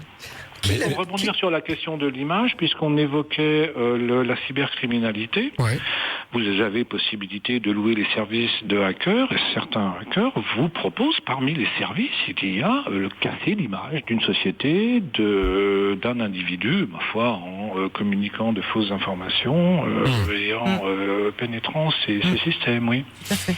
Alors, juste une question avant le petit break technique. Nous sommes obligés de faire un break technique dans quelques instants. Je dis pas que je vais aux toilettes, hein, le break technique. Hein, c'est un vrai break technique. Qui, Jean-Philippe, a mis en place le Darknet ? Qui a mis en place le Darknet ? Le premier Darknet, il remonte à la fin des années 60 au sein d'ARPANET, quand les étudiants de Stanford vendaient de la marijuana aux étudiants du MIT. Donc, qui a mis en place le Darknet ? C'est pas nouveau. Maintenant, pour être plus précis et plus actuel, Tor a été développé par la Navy américaine. Il a été mis dans le domaine public quelques années plus tard, mais c'est un système qui a été développé par l'armée américaine, et aujourd'hui encore, plus de 90% du budget du projet Tor vient du contribuable américain. Oh, c'est incroyable. Et ça voudrait dire quoi ? Ça veut dire qu'aujourd'hui, que le commun des mortels peut aller, le grand public peut aller sur le Darknet. Est-ce qu'il y a encore un net militaire, encore plus caché ? Il y a évidemment des réseaux militaires, il y a des réseaux militaires, il y a des réseaux diplomatiques, il y a des réseaux gouvernementaux qui sont des réseaux dédiés. Je sais pas si on peut parler de cachés, ils sont plus que cachés, ce sont des réseaux dédiés, spécifiques. D'accord. Comme les IP. Vous avez les IP, c'est ça aussi. C'est-à-dire les IP, c'est les adresses sur le web. Vous avez par exemple, moi j'ai un dossier en cours où les IP sont en 192, mais elles traversent du 35, du 55, ainsi de suite. Donc c'est des IP secrètes. Vous allez arrêter de me parler comme ça. Ils sont à 1492. Je comprends rien. 32, 35. Là, il y a que mon Joe qui comprend. Vas-y, Joe. Lui, c'est ce que ça veut dire. C'est un 192, ça c'est quelque chose, tu me dis toujours, tape 192 point machin. En fait, c'est ça l'adresse IP, hein, c'est ça. Alors en fait, tu as deux types d'adresses IP. Tu as les adresses IP privées qui appartiennent au réseau local, c'est-à-dire les ordinateurs qui sont dans ta maison par exemple, et puis les adresses IP publiques. C'est celles qui sont délivrées par exemple à ta box, ou à ce qui est externe. Et donc là, ce qui est un peu surprenant, c'est qu'on a des adresses IP privées qui transitent par le réseau public. Et plusieurs transits. Il y a plusieurs cheminements, donc là, on sait que c'est un dossier qui est super chaud. D'accord. C'est international. Ok. Bon, alors je vous propose de faire ce petit break. Tu voulais poser une dernière question d'un néophyte, parce qu'on voit dans d'internet qu'on peut nous pirater avec notre caméra. Chez nous, vraiment, toutes les portes sont ouvertes. Toi, je t'ai vu sur plein de sites. Sur plein de sites. Comment ça se fait qu'il y a des réseaux comme Telegram, comme le Darknet, où là, c'est hyper chiffré, hyper sécurisé. Même les gouvernements, même la police a du mal à pénétrer. Pourquoi il y en a un qui est complètement ouvert et l'autre qui est pratiquement fermé? C'est le jeu. Il y en a un qui est ouvert parce que le web, Internet, à l'origine, n'a pas été conçu comme un réseau sécurisé. À l'origine, c'est pour ça qu'on a tant de difficultés. Dans sa conception même, Internet est un réseau ouvert. Donc c'est à partir du moment où on a conçu un système spécifique type Tor, par exemple, où là on intègre des fonctions d'anonymisation, que l'on ne peut plus accéder. Mais par défaut, Internet est un réseau ouvert. C'est ça. Mais pourquoi on bascule pas alors carrément sur des réseaux hyper sécurisés, justement pour éviter tous les problèmes avec les enfants, etc. Pour tout un tas de raisons qui tiennent aussi bien à la gouvernance d'Internet qu'à des raisons strictement techniques. Si vous allez sur Tor, allez-y, c'est d'une simplicité enfantine d'aller sur Tor. Vous verrez que la navigation est quand même sensiblement plus lente pour des questions techniques qu'elle ne l'est notamment sur le web classique. Alors vous restez avec nous, on fait ce petit break, on se retrouve dans quelques instants. Jean-Philippe Renard, vous êtes auteur de Darknet, mythe et réalité aux éditions Ellipse. Et puis il y a le bouquin de Nadine, vous me rappelez son titre, c'est Net Profiling, hein, c'est ça ? Analyse comportementale des cybercriminels, c'est ça, Net Profiling, analyse comportementale des cybercriminels. C'est chez qui ? Avec Amazon. D'accord, ok. Et donc, alors une particularité, on montrera tout à l'heure à la caméra, vous avez sorti votre bouquin sur papier, mais aussi sur une petite carte, style carte de crédit, c'est ça? C'est ça, une clé USB, un style carte de crédit. D'accord. Vous restez donc avec nous. On a François Desmier, on a Jonathan qui est là aussi, Mathieu, Michel, et puis on aura dans un instant également à nos côtés, si je retrouve son nom, Thierry. Thierry qui lui a été bêta-testeur chez Mac et qui va sortir un bouquin qui parlera également de toutes nos informations qui se trouvent sur la toile. Restez donc là. Vous écoutez BTLV. Ici, aucun sujet tabou, aucune censure, seulement la vérité des invités et une autre information que celle diffusée à longueur de journée sur les chaînes d'infos. BTLV, le seul vrai média libre et indépendant avec plus de 2000 heures de podcasts audio et replay vidéo, uniquement par abonnement. Et parlez-en autour de vous car depuis quelque temps, il est sans engagement cet abonnement et il nous permet en tout cas nous de vous offrir une liberté rédactionnelle sans précédent car sans publicité nous sommes totalement libres. On parle de quelque chose qui nous a rendu non pas libres, bien au contraire, bien prisonniers, c'est Internet. On y trouve du bon comme du mauvais. En tout cas, c'est une table ronde spéciale Internet et ses dangers. Nous sommes avec Nadine Touzeau, net profiler, qui est là pour nous parler un petit peu de ces dangers. Je le rappelle, pour ceux qui viendraient d'arriver, vous tenez un blog sur lemonde.fr et Mediapart. Vous avez écrit un bouquin qui s'appelle, rappelez-moi... Net Profiling, analyse comportementale des cybercriminels. Net Profiling. Scientifique. Exactement. Donc, bien sûr, avec le podcast et le replay, vous aurez toutes les infos. On a également Jean-Philippe Renard, qui est l'auteur de Darknet, mythe ou réalité au mythe. Hein. C'est ça, si je ne m'abuse. Oui, mythe et réalité. Voilà. Chez Ellipse, c'est ça. Merci. Exactement. On a François Desmier de la rédaction. Jonathan, qui est le seul qui s'intéresse à l'Internet ici, qui est capable de comprendre une ligne de code. C'est notre développeur. On avait besoin de ses lumières. Et puis, à la régie, on a Mathieu et Michel, que ce soit au son et la vidéo. Puis on accueille Thierry également. Salut Thierry. Coucou, bonjour à tous, comment allez-vous? Très bien, auditeur de BTLV, ancien photojournaliste, mais aussi bêta-testeur pour Mac. Vous êtes en pleine écriture d'un livre qui a pour titre Booter n'est pas jouer. Alors j'ai appris que booter, ça voulait dire allumer finalement, c'est ça? Ouais, démarrer, ouais. Voilà, démarrer, c'est pour démarrer ça. Sans to boot. Ouais, parce que souvent on dit tu rebootes quelque chose, donc vous avez compris. Exactement. Voilà, exactement. Donc pour vous, Internet pose un problème éthique puisque nous ne pouvons être surveillés facilement. Et rien qu'en allumant notre ordinateur. On en a un petit peu parlé tout à l'heure, mais absolument. On a parlé tout à l'heure des caméras qui pouvaient nous surveiller, effectivement, à notre insu, alors qu'on est dans notre salle de bain, en train de faire l'amour, aux toilettes, on peut faire partout. Non mais c'est vrai. Est-ce que le contenu même de notre ordinateur, est-ce que le contenu de mon ordinateur, par exemple, Thierry, pour vous, peut être volé, vampirisé, on peut tout me piquer? Alors, ouais, bien sûr, tout est imaginable dans ce domaine. Bon, c'est à moi de parler. Oui, bien sûr. Ok, donc oui, absolument, tout est imaginable, tout peut être vérifié, analysé en temps réel, puisque le web vient de passer récemment au web 3, nous ne sommes plus au web 2, l'intelligence artificielle a été injectée avec ce qu'on appelle des clusters quantiques, ce sont des grappes d'ordinateurs quantiques qui travaillent en temps réel, beaucoup plus rapidement que nos anciens processeurs qui eux étaient élaborés sur une on va dire une théorie, la théorie de Moore du mathématicien, comme quoi les processeurs augmentaient. Bon, augmentaient, disons, leur vitesse 2 fois par an à peu près, et chaque année un processeur était plus rapide. Aujourd'hui, c'est une ancienne génération, les processeurs. On en est déjà depuis même une quarantaine d'années à étudier des développements de cellules humaines greffées sur des processeurs de nouvelle génération, on dira. Donc moi je ne les connais pas, mais j'en ai lu quelques ouvrages. Et bon, ma foi, en partant du principe de l'émission de la dernière fois où on discutait donc du boot, du démarrage, le retour le ping de retour en fait du serveur est un route militaire. Il y a 13 serveurs militaires qui sont tous en cascade et qui vous fournissent en fait l'interface de communication avec le net par votre navigateur. Donc il faut savoir que quand on démarre un ordinateur, vous démarrez démarrer une matrice militaire. Et ce sont des militaires qui ont élaboré ça avec des petites fioritures comme Google, des petites choses attrayantes, du gratuit, des choses qui attirent beaucoup de monde, mais qui en fait est un contrôle de masse en profondeur. Et aujourd'hui, avec ce Web 3, vous avez des analyses en temps réel, donc des clusters quantiques qui analysent vos clés, vos mots de passe, tous les échanges de mails, tous les échanges de communication existants, même pour le téléphone. Et personnellement, alors bon, j'ai fait mon petit sondage aussi, comme tout le monde.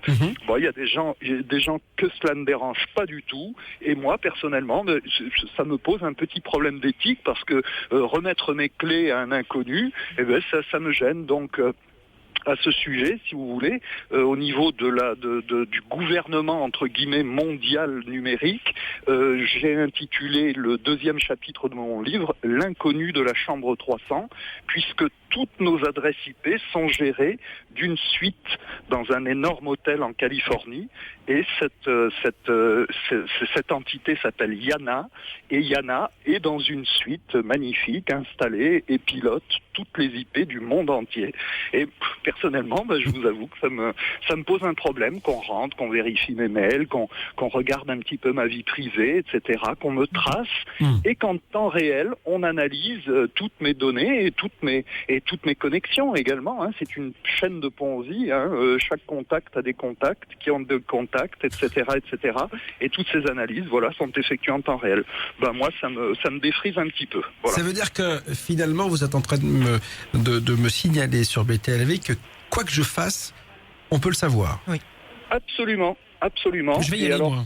Je vais aller faire un tour sur la Lune, un truc comme ça, je vais prendre une maison secondaire. Ouais. Alors ça paraît peut-être un peu tiré par les cheveux, mais je vous assure que en temps réel, aujourd'hui, vous avez des programmes. Bon, depuis 2008, il y a des clés USB. Toutes les connectiques sont des connectiques parlantes, des connectiques qui enregistrent vos données. Il y a des keyloggers qui sont insérés également par certains fournisseurs d'accès, pas tous. Je les citerai pas pour être décent, mais j'ai fait des analyses. Ils injectent également du code avec leurs partenaires et vous vous retrouvez, comme par exemple Bob dit la vérité, avec une pléiade de partenaires qui partagent votre IP et qui, malgré tout, fait des analyses de commentaires en temps réel. Je suis persuadé que à l'instant où nous parlons, nous échangeons, il y a peut-être une analyse de commentaires en cours ou une analyse pour voir un petit peu qui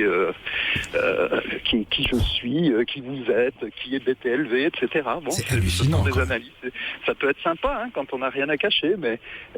Non mais alors nous en plus qui allons sur des sujets parfois un peu touchy, j'imagine qu'on analysait encore plus en fait, c'est ça. Quand on parle de vaccins, quand on parle de bio, quand on parle d'alternatives, on est, j'imagine, encore plus analysé, c'est ça?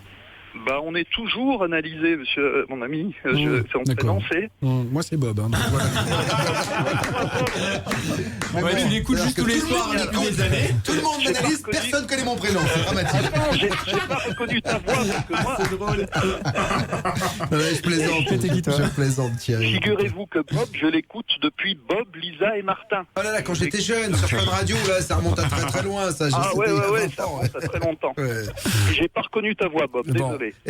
Donc on s'aperçoit que c'est un peu, et c'est ce que je disais tout à l'heure quand même à Nadine, c'est que mine de rien, il y a cette cybercriminalité, mais on met toutes nos informations déjà nous-mêmes sur la toile, et en plus elle est analysée, retraitée, et on connaît mal analysée. Pourquoi mal analysée? C'est en fonction des objectifs des uns des autres. C'est ce que vous disiez tout à l'heure quand vous vous êtes retrouvé embêté là avec cette histoire sur Facebook. Voilà, c'est exactement ça. Et ça, c'est pour tout le monde. Et ça arrange certaines personnes de nos jours. Tout est complètement canalisé. Ça coûte très cher de surveiller tout le monde. J'imagine que c'est les militaires. Nos impôts. C'est les militaires. C'est les militaires. Il n'y a pas que des militaires. Comme Google, comme des choses, mais il n'y a pas que les militaires. Il y a des universités, il y a des scientifiques, il y a des gens qui analysent. Il faut se souvenir que Unix part de la SX33, ça remonte aux années 60, de la guerre froide. Ils avaient déjà programmé une sorte de traçage de l'individu, un traçage grâce à l'ordinateur, puisque leur souhait était de démocratiser, chose qu'on a aujourd'hui. Tout le monde a un petit ordi, un téléphone portable, quelque chose de connecté. Et c'est le but final de tout le monde doit être connecté et tout le monde doit donner ses informations à tonton Sam ou à X ou Y. Et bon, cela peut être un peu gênant pour certains, tout de même. Mais on n'est pas au niveau du gênant. Il y a quand même, si je peux intervenir... Oui, Jean-Philippe, justement, j'allais vous poser une question. Confusion dans tout ce que j'entends. Oui, on est surveillé. Il n'y a absolument aucun doute. Les révélations Snowden ont été extrêmement claires. On n'a pas besoin d'imaginer une quelconque conspiration des militaires. Oui, bien sûr. Non, c'est que ce soit clair que oui, la NSA espionne tout le monde. Oui, la NSA réalise un scoring de ce qu'elle aspire de vos communications. Quand j'ai écrit le bouquin sur le Darknet, par définition, le volume d'informations qui a été aspiré me concernant s'est renforcé. Mais c'est quelque chose qui est parfaitement connu. XKeyscore, qui est le logiciel, qui est un des logiciels de l'affaire Snowden, analyse un certain nombre de données. Mais là où les choses deviennent un peu plus perturbantes et où je vous rejoins, c'est que nous avons, nous, Français, voté il y a quelques mois une loi sur le renseignement qui donne aux services de renseignement exactement les mêmes droits que la NSA. Donc ce que vous faites est effectivement aspiré et surveillé. Et Squarcini, l'ancien patron de la DGSE, a très bien expliqué qu'il pouvait rentrer dans votre ordinateur quand il voulait. C'est une atteinte majeure à la démocratie. Est-ce qu'il ne joue pas sur les peurs aussi? Parce que je me souviens, quand on a voté cette loi, c'est qu'à un moment donné, il y avait les attentats, et on est toujours en état de guerre aujourd'hui, en tout cas c'est ce qu'on nous dit. Et fatalement... Est-ce que les attentats ne sont pas... Est-ce que je peux intervenir sur le sujet des attentats? Et puis après, j'en aurai terminé parce que c'est vraiment mon sujet. Bien sûr. Actuellement, j'ai fait un papier récemment que vous retrouverez sur Conversation et compagnie sur Darknet, terrorisme, amalgame et désinformation.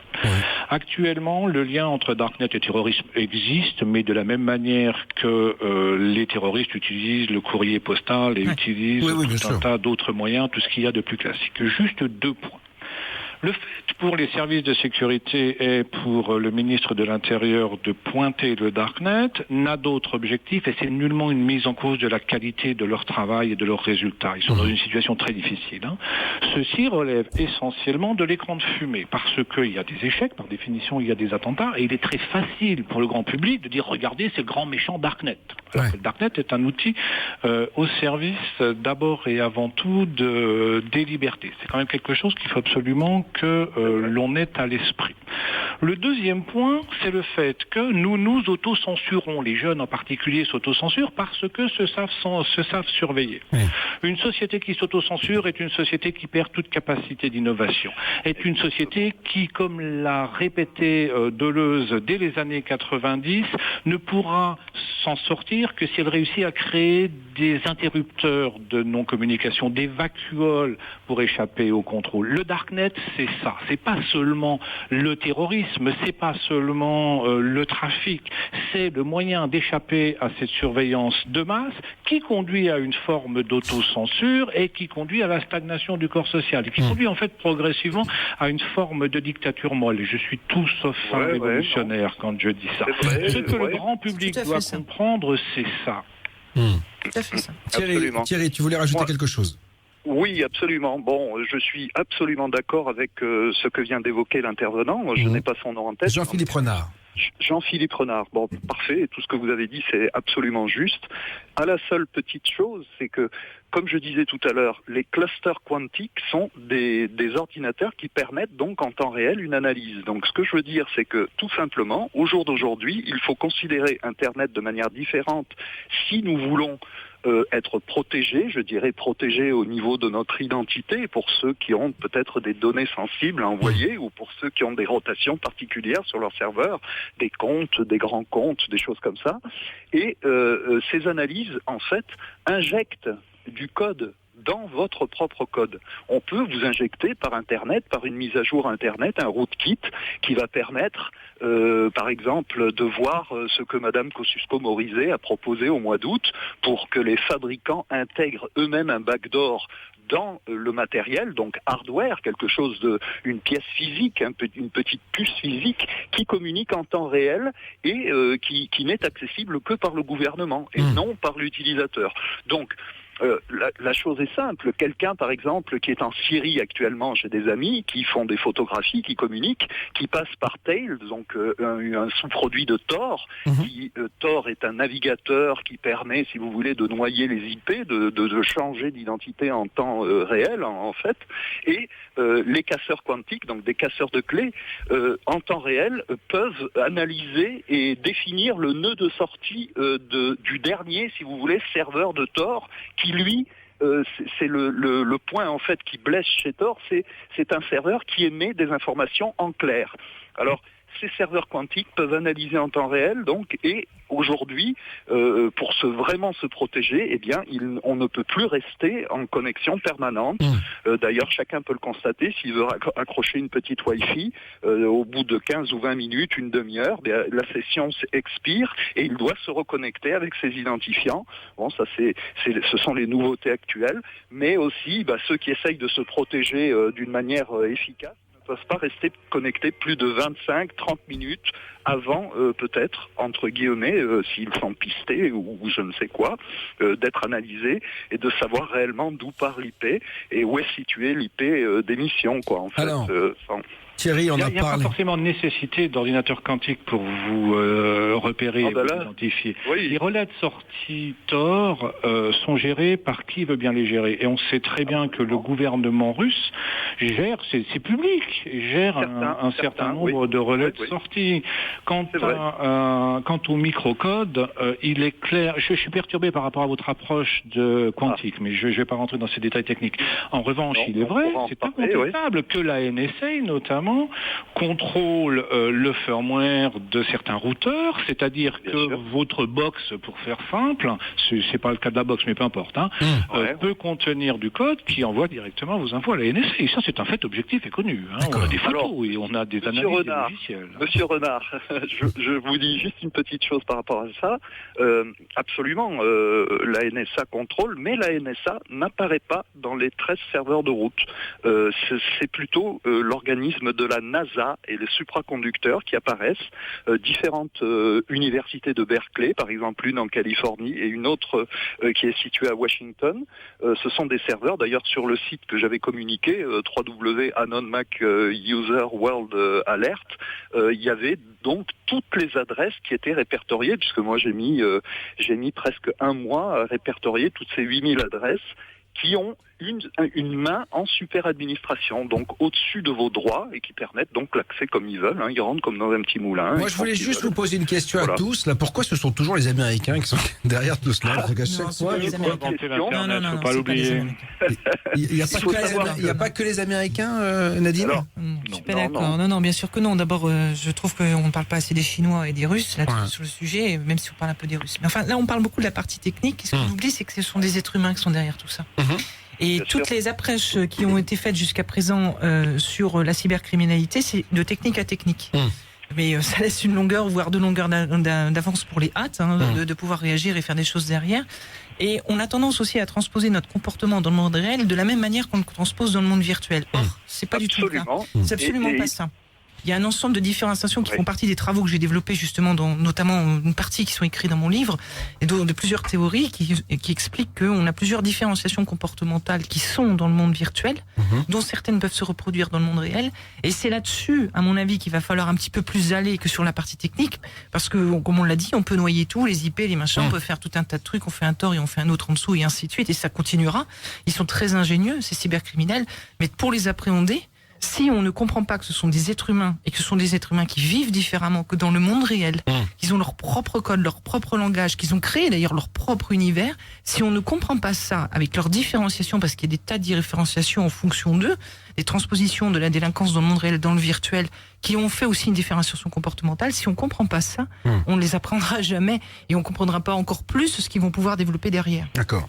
Alors, je vous propose de parler un peu des élections américaines. Bon, on va parler des élections françaises parce que fatalement, elles arrivent bientôt. Mais c'est cette nuit quand même que les Américains vont voter, ou la nuit prochaine, voilà, que les Américains vont voter. On a beaucoup parlé de ces fameux emails d'Hillary Clinton. D'ailleurs, la CIA a finalement laissé tomber, ou le FBI a laissé tomber, etc. Il va y avoir une grosse bataille. Hein, est-ce que déjà, alors je vais me tourner vers vous trois d'ailleurs, je ne sais pas à qui je peux poser la question. Est-ce qu'elle a eu tort d'utiliser son adresse personnelle? Oui, Larry. C'est incontestable, évident. Ok, d'accord. Et donc pour ça, il n'y a pas un crime de trahison, c'est pas comment on appelle ça? Bah si, c'est de trahison. Mais enfin, ce qui est plus grave, c'est pas enfin, c'est grave ce qu'elle a fait, mais enfin, c'est ce qu'il y a dans les emails, comme visiblement, ça n'intéresse personne, quoi. Oui, c'est-à-dire qu'on se fout du contenu, voilà. C'est ça. Donc, c'est-à-dire que les indiscrétions m'ont permis de savoir qu'elle a divulgué un ensemble de noms d'agents, notamment. Ils se sont fait zigouiller. Oui, ça aussi. Donc moi, dans mon univers, je le sais par rapport à mes collègues aux États-Unis, et ça, je le sais depuis 3 ans, quand même. Donc, c'est voilà. Après, Joker. D'accord. Si vous permettez. Il y en a qui n'ont pas envie de finir les pieds dans le béton. Je le sens ici. Donc voilà. J'ai déjà donné.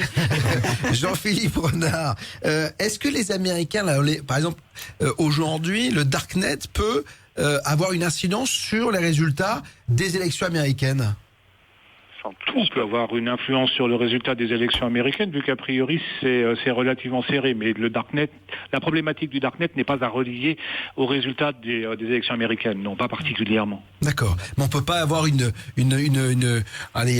malversation, Non, alors il peut y avoir quelque chose qui n'a rien à voir avec le Darknet, mais qui a à voir en revanche beaucoup avec la cybercriminalité. À savoir que une partie des votes sont des votes électroniques. Or, sont des votes électroniques sans qu'il y ait édition d'un document papier. En général, auparavant, quand vous votez de manière électronique, vous aviez toujours un bulletin papier, ce qui permettait un éventuel recompte. Or, par définition, le vote électronique, comme n'importe quel appareil électronique, peut être piraté, peut être craqué, et les résultats peuvent être modifiés. Parce qu'on se souvient de Gore Bush, où on avait été obligé de recompter. On avait l'impression d'être dans une république bananière, quand même. Alors là, c'était pas électronique, puisqu'il s'agissait essentiellement de cartes perforées, mais la logique, c'est un peu ça. C'était un peu ça, oui. Donc c'était un peu la même chose. Donc danger, il peut y avoir. Puis aussi le fait qu'on peut cibler certaines personnes qui sont indécises via Google Analytics et pouvoir leur envoyer des emails jusqu'au dernier moment, quoi. Parce qu'on sait qu'il y a un certain nombre de personnes qui ne savent pas pour qui ils vont voter, quoi. Et c'est là où ça peut jouer. Ça peut jouer sur le résultat final, quoi. Vous savez qu'actuellement, quand vous allez sur le web, il y a ce qu'on appelle les enchères en temps réel. C'est-à-dire que la pub que vous recevez dépend de votre historique de navigation, dépend de tout ça. Ça montre l'intimité de la connaissance qu'ont les grands services marketing et d'autres de vous-même. Donc oui, d'un point de vue politique, il y a possibilité pour les grands services de relancer ceux qui ont un profil d'indécis, ceux qui potentiellement peuvent voter pour vous. Oui, c'est vrai. Le vrai danger finalement de tout cela, on en revient toujours à l'argent, parce que commercialement, quand on voit un petit peu ce qui se passe aujourd'hui sur la toile, il m'arrive, comme tout le monde, de surfer. J'ai le malheur de dire, tiens, je cherche une paire de chaussettes, je vais avoir dans les 30 secondes plein de pubs sur les chaussettes. C'est ça qui est hallucinant. C'est-à-dire et c'est là où Thierry a sûrement raison, c'est-à-dire qu'ils nous connaissent par cœur finalement. On ne peut plus échapper. Il y a une sociologue américaine qui a fait une expérience l'année dernière. Elle ne voulait pas, elle voulait voir comment échapper au service marketing, comment leur cacher sa grossesse. Eh bien, elle a été obligée de passer par tort. Le seul moyen qu'elle a eu de dissimuler sa grossesse a été de passer par tort. Ça montre bien les choses. C'est terrible, ouais. Donc on est obligé de toute façon aujourd'hui de passer par du net caché, entre guillemets caché, bien que tout le monde sache ce que c'est, pour pouvoir être un peu vierge en fait, pour cacher ce qu'on a envie de protéger, quoi. C'est quand même un truc de dingue. Moi, c'est pour ça que ça a été créé à l'origine, cet espace a été créé dans le but de faire des choses de façon plus libre. Ils ont leur propre code, leurs propres règles, leur propre langage et ainsi de suite. Alors jusqu'où on va aller? Parce que moi c'est ce qui m'effraie un peu aujourd'hui. On voit qu'on fait un postulat, enfin aujourd'hui on regarde, on fait un état des lieux, on se dit bon voilà, il y a le net classique. On voit que déjà tout le monde étale sa vie privée sur le net. Aujourd'hui, quand on n'a pas Facebook, on est ridicule. Quand on n'a pas liké la photo de quelqu'un, on se fait engueuler. Non mais c'est quand même un truc de dingue. C'est-à-dire que voilà, non c'est vrai, on est complètement. Donc jusqu'où on va aller? C'est-à-dire que c'est fini, on peut plus reculer aujourd'hui ou pas, d'après vous? C'est tout l'enjeu du débat sur le Darknet. La désinformation que l'on vit en Occident depuis quelque temps a aussi pour objet de nous empêcher d'aller vers un Internet décentralisé et vers un Internet neutre. Il n'est même pas reconnu en France, le Darknet. Ah oui? Alors, non, je peux dire quelque chose? Oui, bien sûr. À ce sujet, moi, ce que je conseille, c'est très simple. Court-circuiter directement les fournisseurs d'accès traditionnels. Trouver un fournisseur d'accès associatif, type FDN ou type X ou Y, qui est dans les régions. Ils développent ça dans les 4 coins de la France. Alors attends, en français, ça donne quoi là? Parce que là, tu m'as perdu, Thierry. Donc, En français, alors c'est tout simple. C'est au lieu qu'il s'appelle Orange, Free ou SFR, il s'appelle Monsieur Intel, qui a FDN, par exemple. C'est la fondation, je ne sais plus exactement l'acronyme, mais c'est un fournisseur d'accès associatif qui ne conserve pas les logarithmes qui tournent sur les serveurs et qui ne conserve pas l'analyse, de votre session en fait, puisque les gens utilisent l'ordinateur, ils démarrent, ils éteignent. Un serveur est fait pour être allumé 24 heures sur 24 et 7 jours sur 7. Mais chaque personne allume son ordi, travaille dessus et ferme sa session, il coupe. Chez un fournisseur d'accès associatif, on n'a plus le problème de recevoir des injections de code en temps réel par SFR. Philippe Coll a fait un excellent article pour Intranet. Il expliquait, il démontrait que SFR, il y avait les captures d'écran du code injecté en temps réel et on se retrouvait sur des supports qui n'ont rien à voir avec ce qu'un fournisseur d'accès doit fournir normalement. Si vous vous retrouvez avec des ambassades, avec des trucs qui gravitent dans votre ordinateur, ce sont des IP. Il suffit de faire un petit terminal et puis de voir toutes les IP qui se greffent.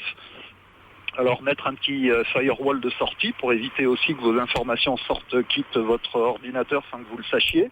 Et moi, je l'ai fait avec, par exemple, sur le FreeBSD, il y a un petit Little Snitch qui s'appelle Little Snitch, c'est un petit firewall qui gère vos sorties en temps réel et qui vous informe. Si vous faites le test avec ce petit logiciel, vous verrez que c'est une petite guirlande de Noël qui s'allume. Vous pouvez avoir des attaques régulières avec des gens bienveillants qui veulent injecter un peu de code chez vous, vous donner un peu de pub, vous donner un peu de trucs, Si je peux me permettre de rebondir sur ça, en termes d'attaque, Thierry, je me permets, vous me faites penser à quelque chose. Oui. Quand les gens disent non, la France, tout va bien, impeccable, la cybercriminalité a super bien diminué. Moi, ça me fait doucement rire personnellement, et j'invite tout le monde, c'est gratuit, d'aller sur norse.corp.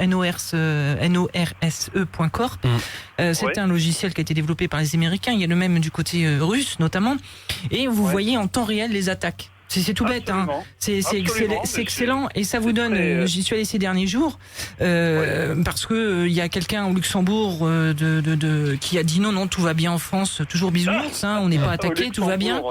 Non mais ça me fait doucement. Non mais il a rebondi sur quelqu'un aussi en France que je citerai pas parce que je veux pas. Bon bref, mais ça va vite se reconnaître. Mais toujours est-il, ça m'a fait doucement rire. Alors je me suis dit tiens, il y a longtemps que je suis pas allé voir North, je vais aller voir ce qui se passe. Évidemment, comme d'habitude, c'était de la désinformation. On est en 3e position. La dernière fois que j'y suis allé, quand j'ai commencé quand j'ai fini mon livre en janvier 2015, il était en relecture, on va dire, on était à 16 000 attaques jour sur North, tout confondu, du white au black hat.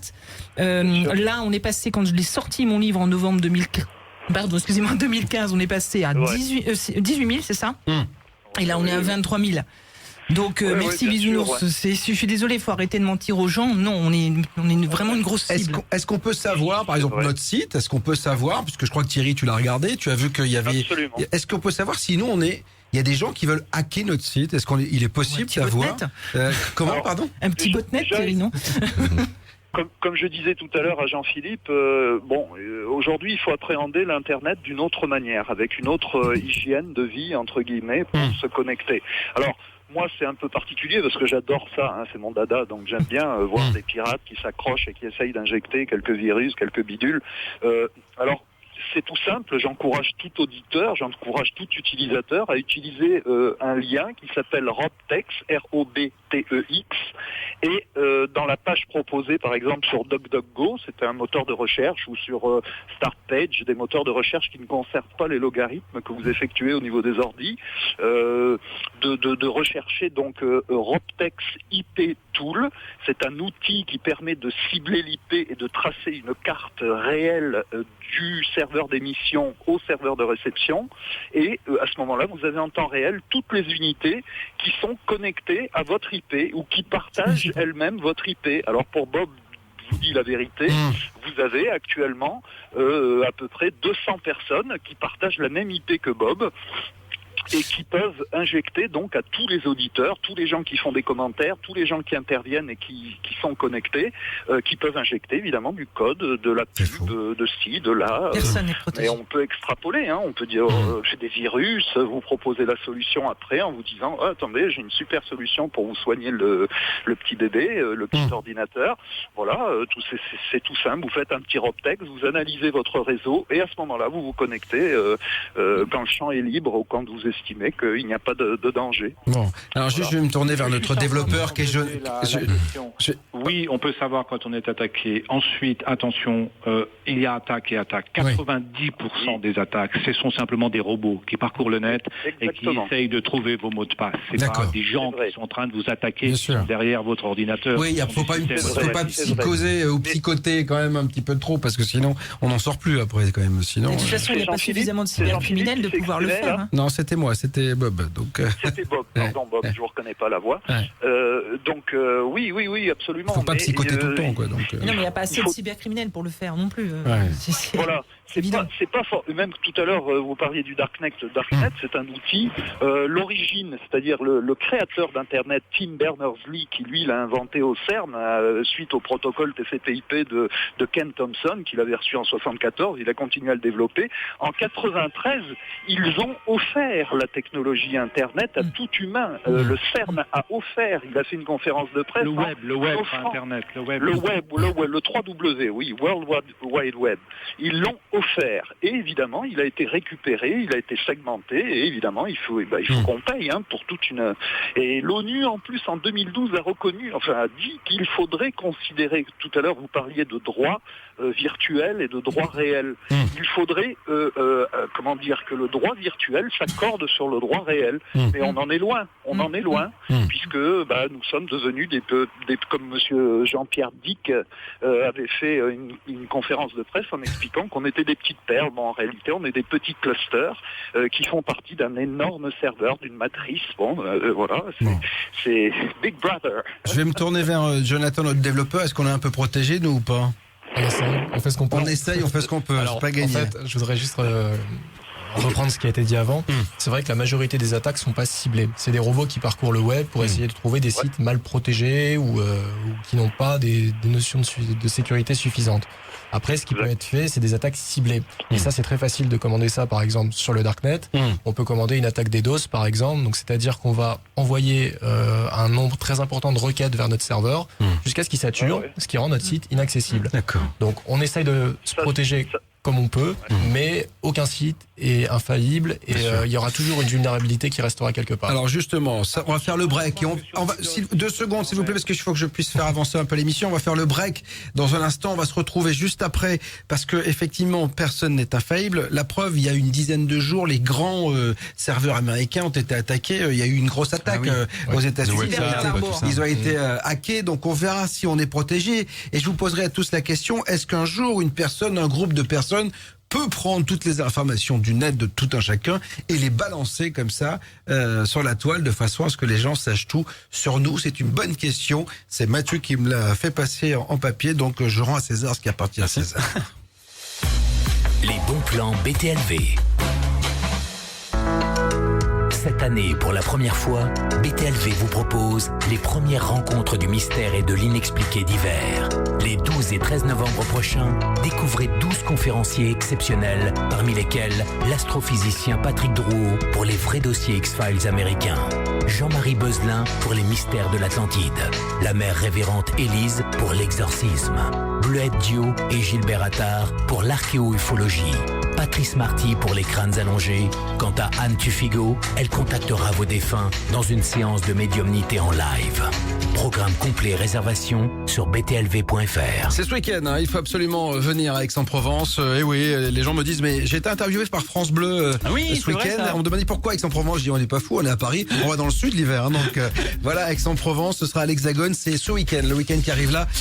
Et d'ailleurs, tiens, si vous êtes fan de ce qui est caché, on a Patrick Drouot, qui est physicien physicien qui va revenir sur les dossiers X-Files, les vrais dossiers X-Files. J'ai compris de ce caché. Non, si vous êtes fan de ce qui est caché. Donc, voilà. Patrick Drault, qui est physicien, qui a travaillé pendant des années aux États-Unis, notamment avec le Pentagone, etc. Il reviendra sur les vrais dossiers X-Files.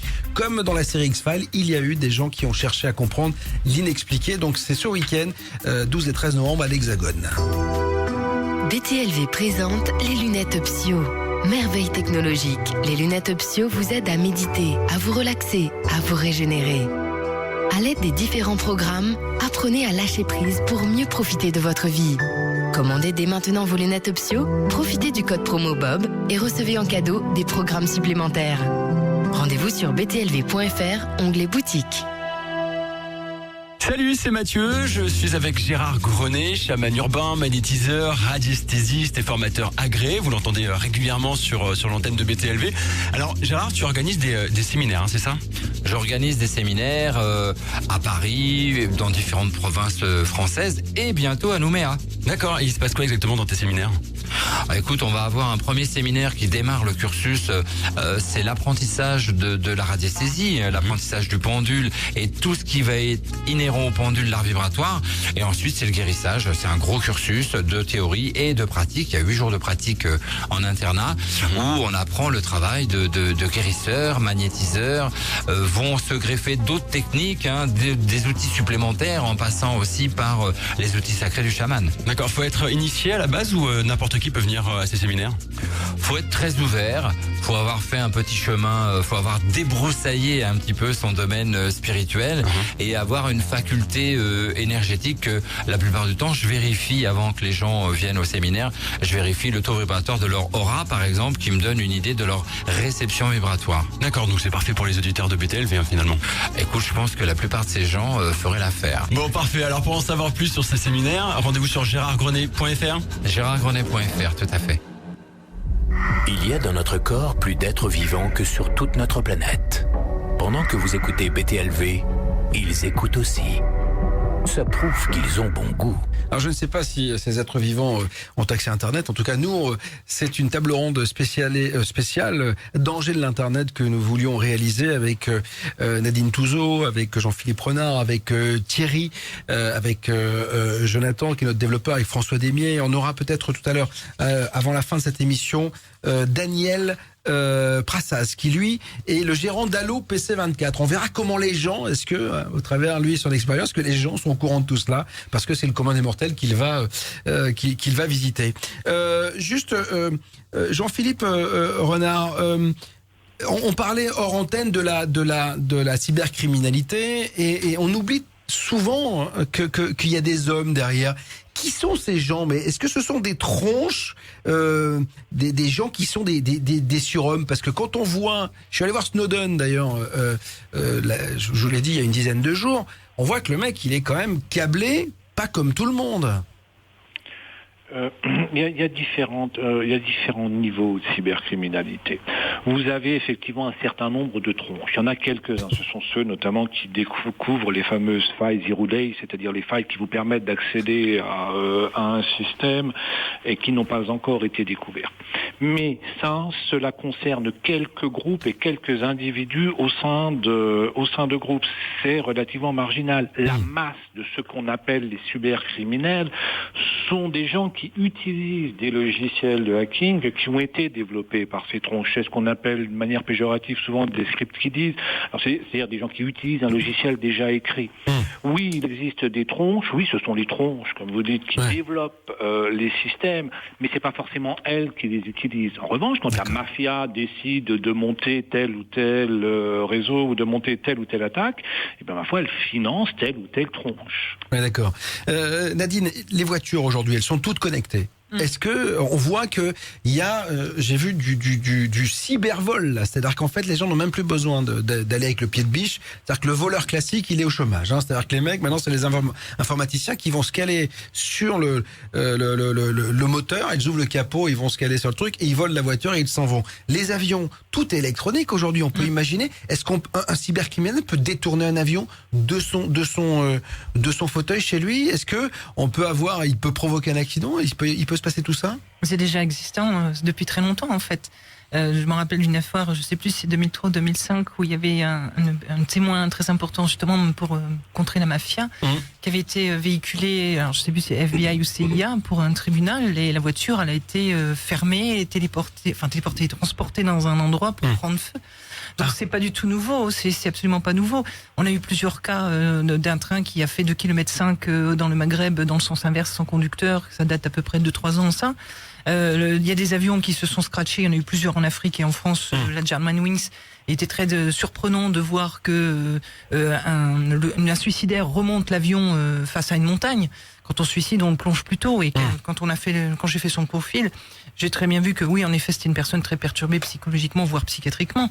Mais il était aussi altruiste. Et un altruiste n'a pas tendance à emmener tout le monde comme ça dans un mur. Ça peut être nouveau. Mais il y a trop de facteurs qui montrent que j'ai eu la chance aussi d'avoir quelqu'un qui a entendu la boîte noire. Et donc, j'avais avancé la théorie peut-être 2 ou 3 jours après cet attentat, ce que pour moi je considère que c'en est un, que c'était probablement une cyberattaque. Le FBI est venu travailler dessus 3 semaines après, être venu travailler, et il s'est penché sur cette thèse. Tout véhicule connecté, de toute façon, peut être piraté. Alors après, comment, qui? Vous savez, vous avez le CanTrack. Le CanTrack, c'est un logiciel que vous voyez vendre, que vous avez vous pouvez acheter par exemple à l'Asian Ad Show là, qui a eu lieu, je sais plus, à Singapour il y a 1 an ou 2, je sais plus 2 ans, je sais plus exactement. Ce logiciel-là, mais on le voit un peu partout, donc il y a plusieurs niveaux. C'est pas comme un drone, vous avez du plus petit drone au plus grand drone, et vous pouvez prendre les commandes de quelque chose en face de vous, quoi, une voiture connectée, c'est les jouets pour les enfants, là, ces choses-là. Et après vous avez plusieurs niveaux. Vous pouvez faire ça se vend en libre service, pour ainsi dire, dans ce genre d'univers. Parce que là, on a les voitures qui vont arriver sans chauffeur. On sait que dans les 10 ans qui viennent, les 5-10 ans qui viennent, tout le monde aura sa voiture sans chauffeur. Ça va être dramatique. C'est-à-dire que quelqu'un qui va vouloir se débarrasser de sa femme le matin, terminé, au revoir. Alors, je sais pas si ce sera aussi accessible parce que tout le monde n'a peut-être pas la possibilité de le faire. Quoique dans 10 ans, on sait pas ce qui va se passer. Mais il est vrai, moi, il y a une chose qui m'a beaucoup interpellée, c'est quand on a mis des tablettes pour tous les enfants à la rentrée scolaire. Je dis super, génial, moi je suis pour. Personnellement, la nouvelle technologie, moins lourde dans le dos et ainsi de suite. Quid de la cybercriminalité, cybersécurité derrière? Rien, zéro, y a rien. Donc ça veut dire que les enfants, par la webcam ou quoi que ce soit, est-ce qu'ils sont protégés? D'accord. Notamment, je pense au réseau de pédophiles. Mais même pour tout embrigadement ou pour la drogue ou je ne sais quoi. La personne n'a su répondre. Et c'est une question que je me rappelle l'avoir postée sur Mediapart. Cet article a beaucoup tourné, a créé aussi d'autres papiers derrière par d'autres personnes. Il n'y a pas la réponse. Jean-Philippe Renard, est-ce qu'on peut imaginer qu'aujourd'hui, on peut mettre par terre l'économie mondiale? On a toujours peur de cela. Est-ce que quelqu'un pourrait... Ça, on a toujours dit... Moi, j'adore dans les films d'espions, pas de science-fiction, mais voilà, où les mecs sont les hackers, ils arrivent à transférer 200 000, 300 000 de dollars, 400 000 ou des fois des millions d'un compte à l'autre. Alors moi, si déjà vous connaissez quelqu'un, j'aimerais bien qu'il passe par chez moi. Voilà. Mais est-ce que c'est possible? Il y a différents niveaux de questions.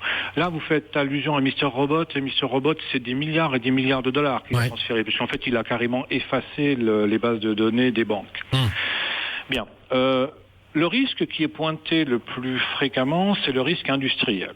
Or, Stuxnet, donc le virus qui a été développé, pense-t-on, par les Américains et Israël contre les centrales d'enrichissement iraniennes, ont montré qu'il est possible de s'attaquer aux infrastructures. Donc, théoriquement, oui, il est possible de faire en sorte de couper l'alimentation électrique de Paris.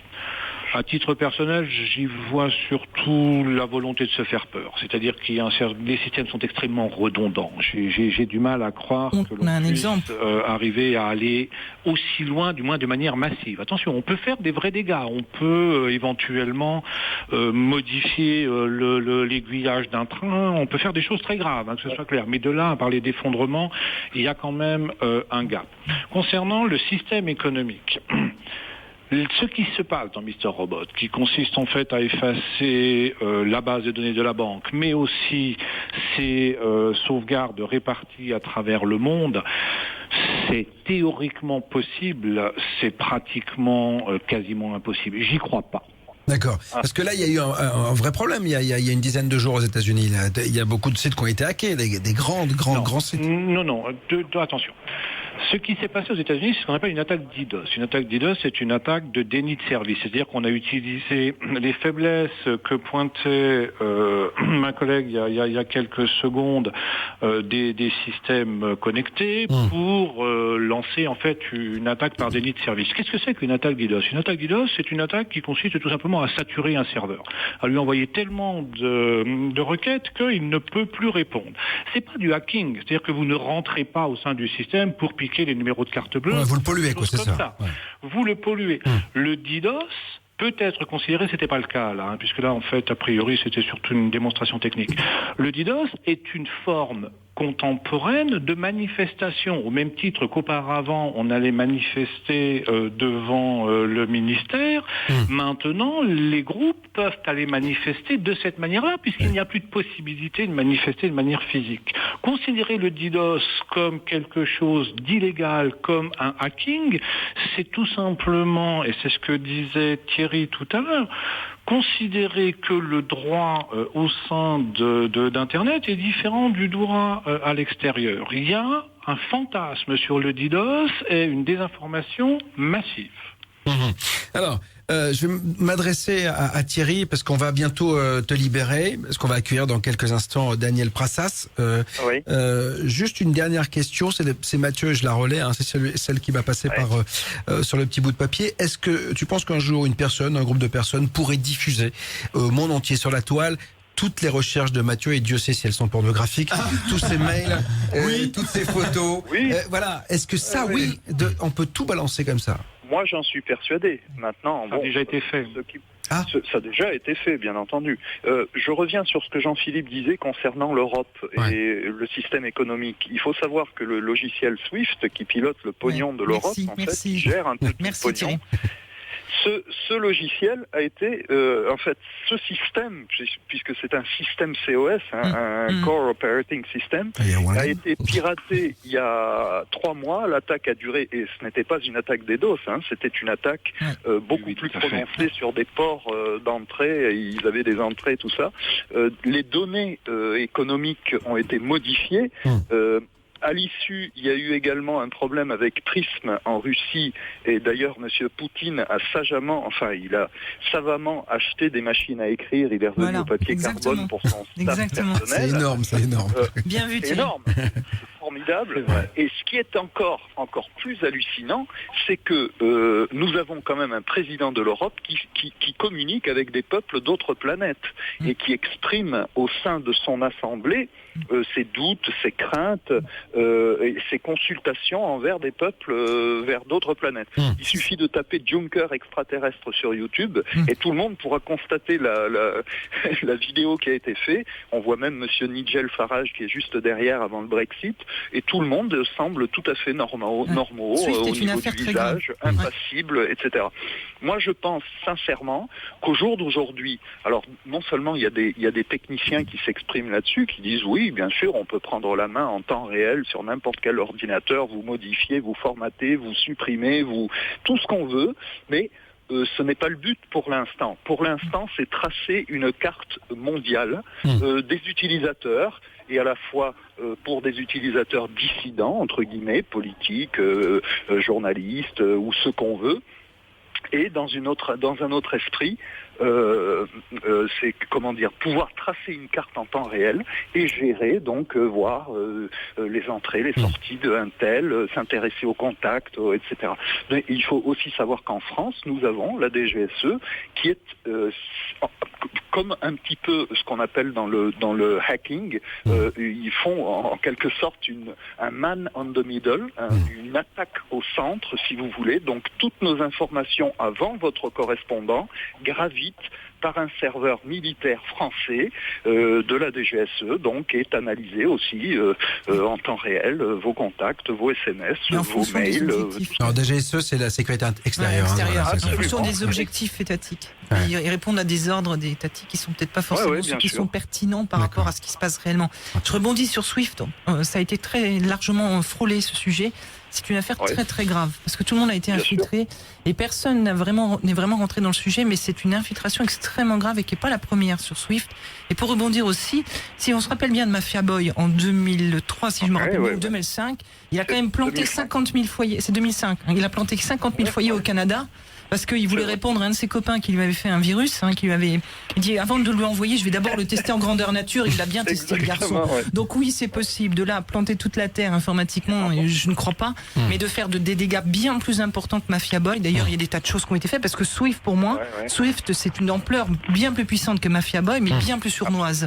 Et il y en a d'autres. Donc on néglige trop cet univers-là, encore une fois, qui est le dark web ou l'univers d'Internet ou tout ce que vous voulez au niveau de ce 7e continent. On le néglige beaucoup trop aujourd'hui, on le survole trop, à commencer par la France. C'est vrai. Alors Thierry, je vais te remercier d'être venu.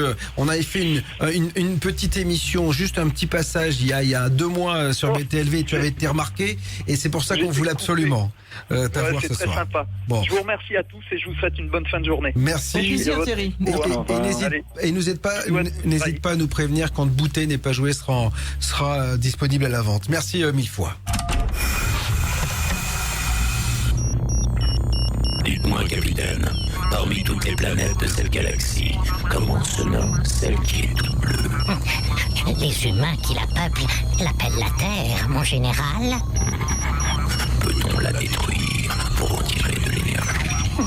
Si je peux me permettre, cher maître, ce serait très mal vu.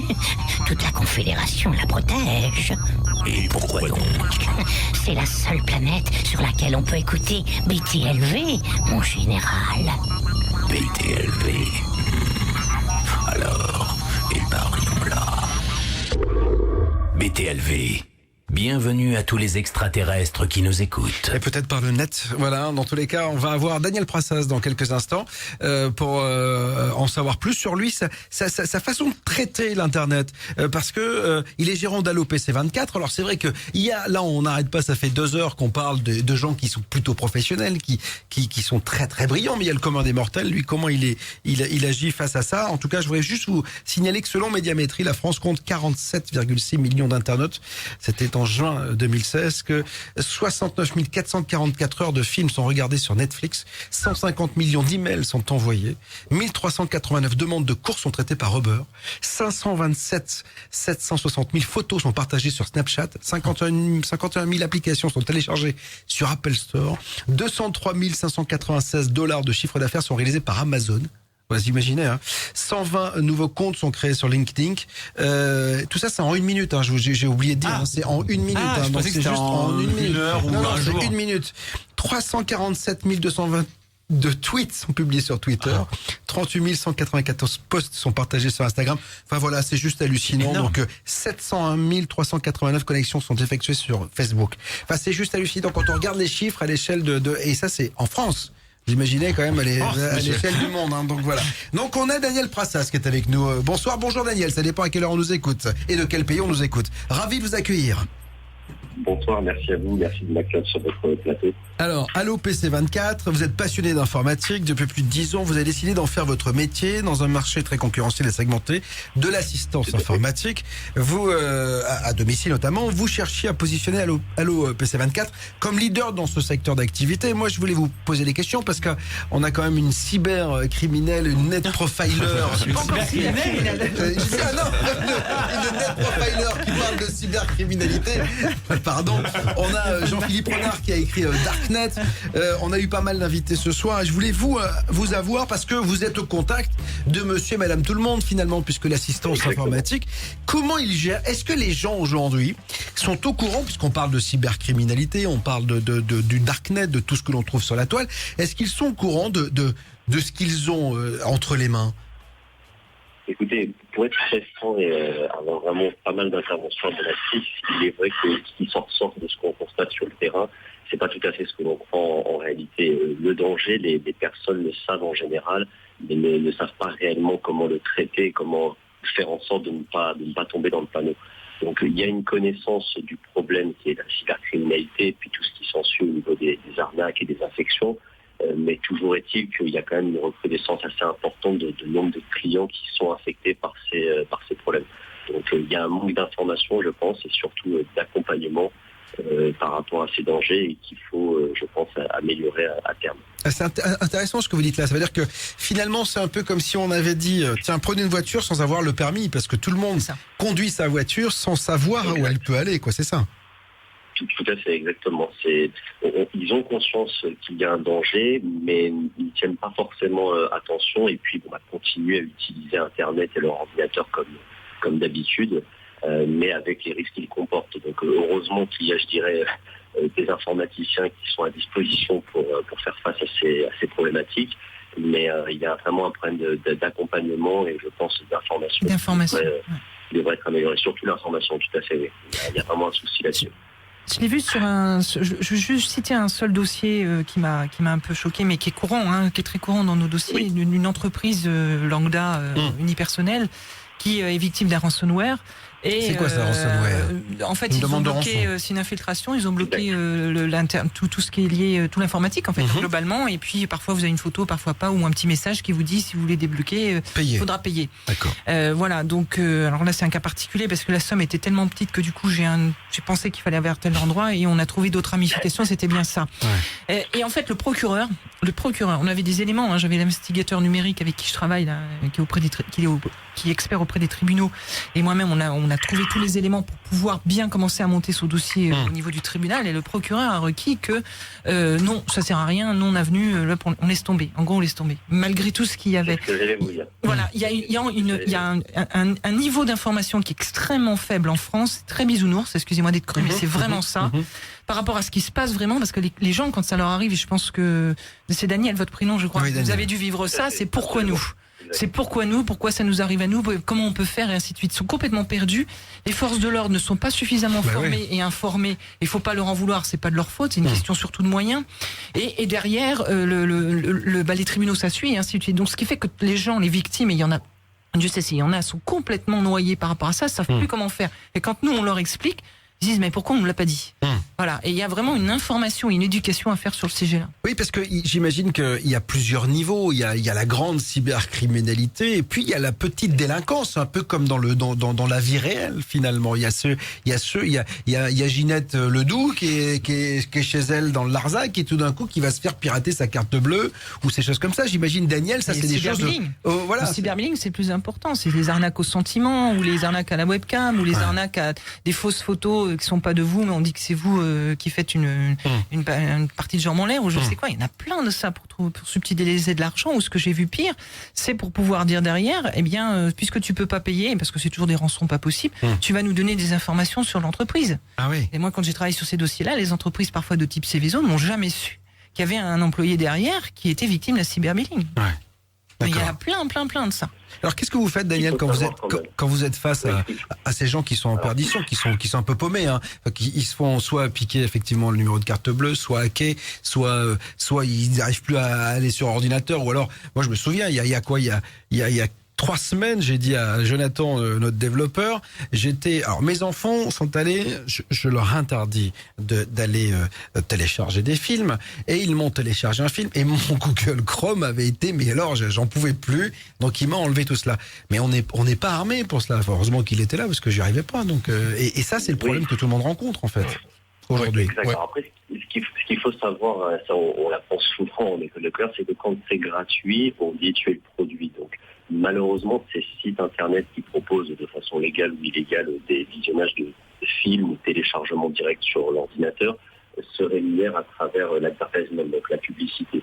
Et c'est vrai que par ce biais-là, il y a de grandes chances d'être infecté ou gêné ensuite dans sa navigation à travers des installations de modules complémentaires, de pop-up qui vont se lancer à la suite donc du visionnage du film. Et ça arrive très souvent puisque c'est malheureusement leur modèle économique, comment ils fonctionnent ces sites, et ils se rémunèrent avec la publicité. Donc la solution, c'est de mettre un bloqueur de publicité qui est par exemple AdBlock très connu, qui peut en effet améliorer l'expérience utilisateur sur ce type de site. Toujours est-il qu'il y en a quand même qui bloquent certains...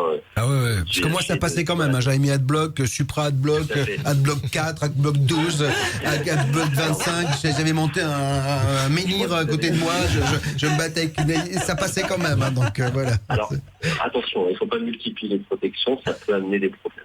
Ah bah voilà. Donc voilà, faut faire attention là-dessus avec modération.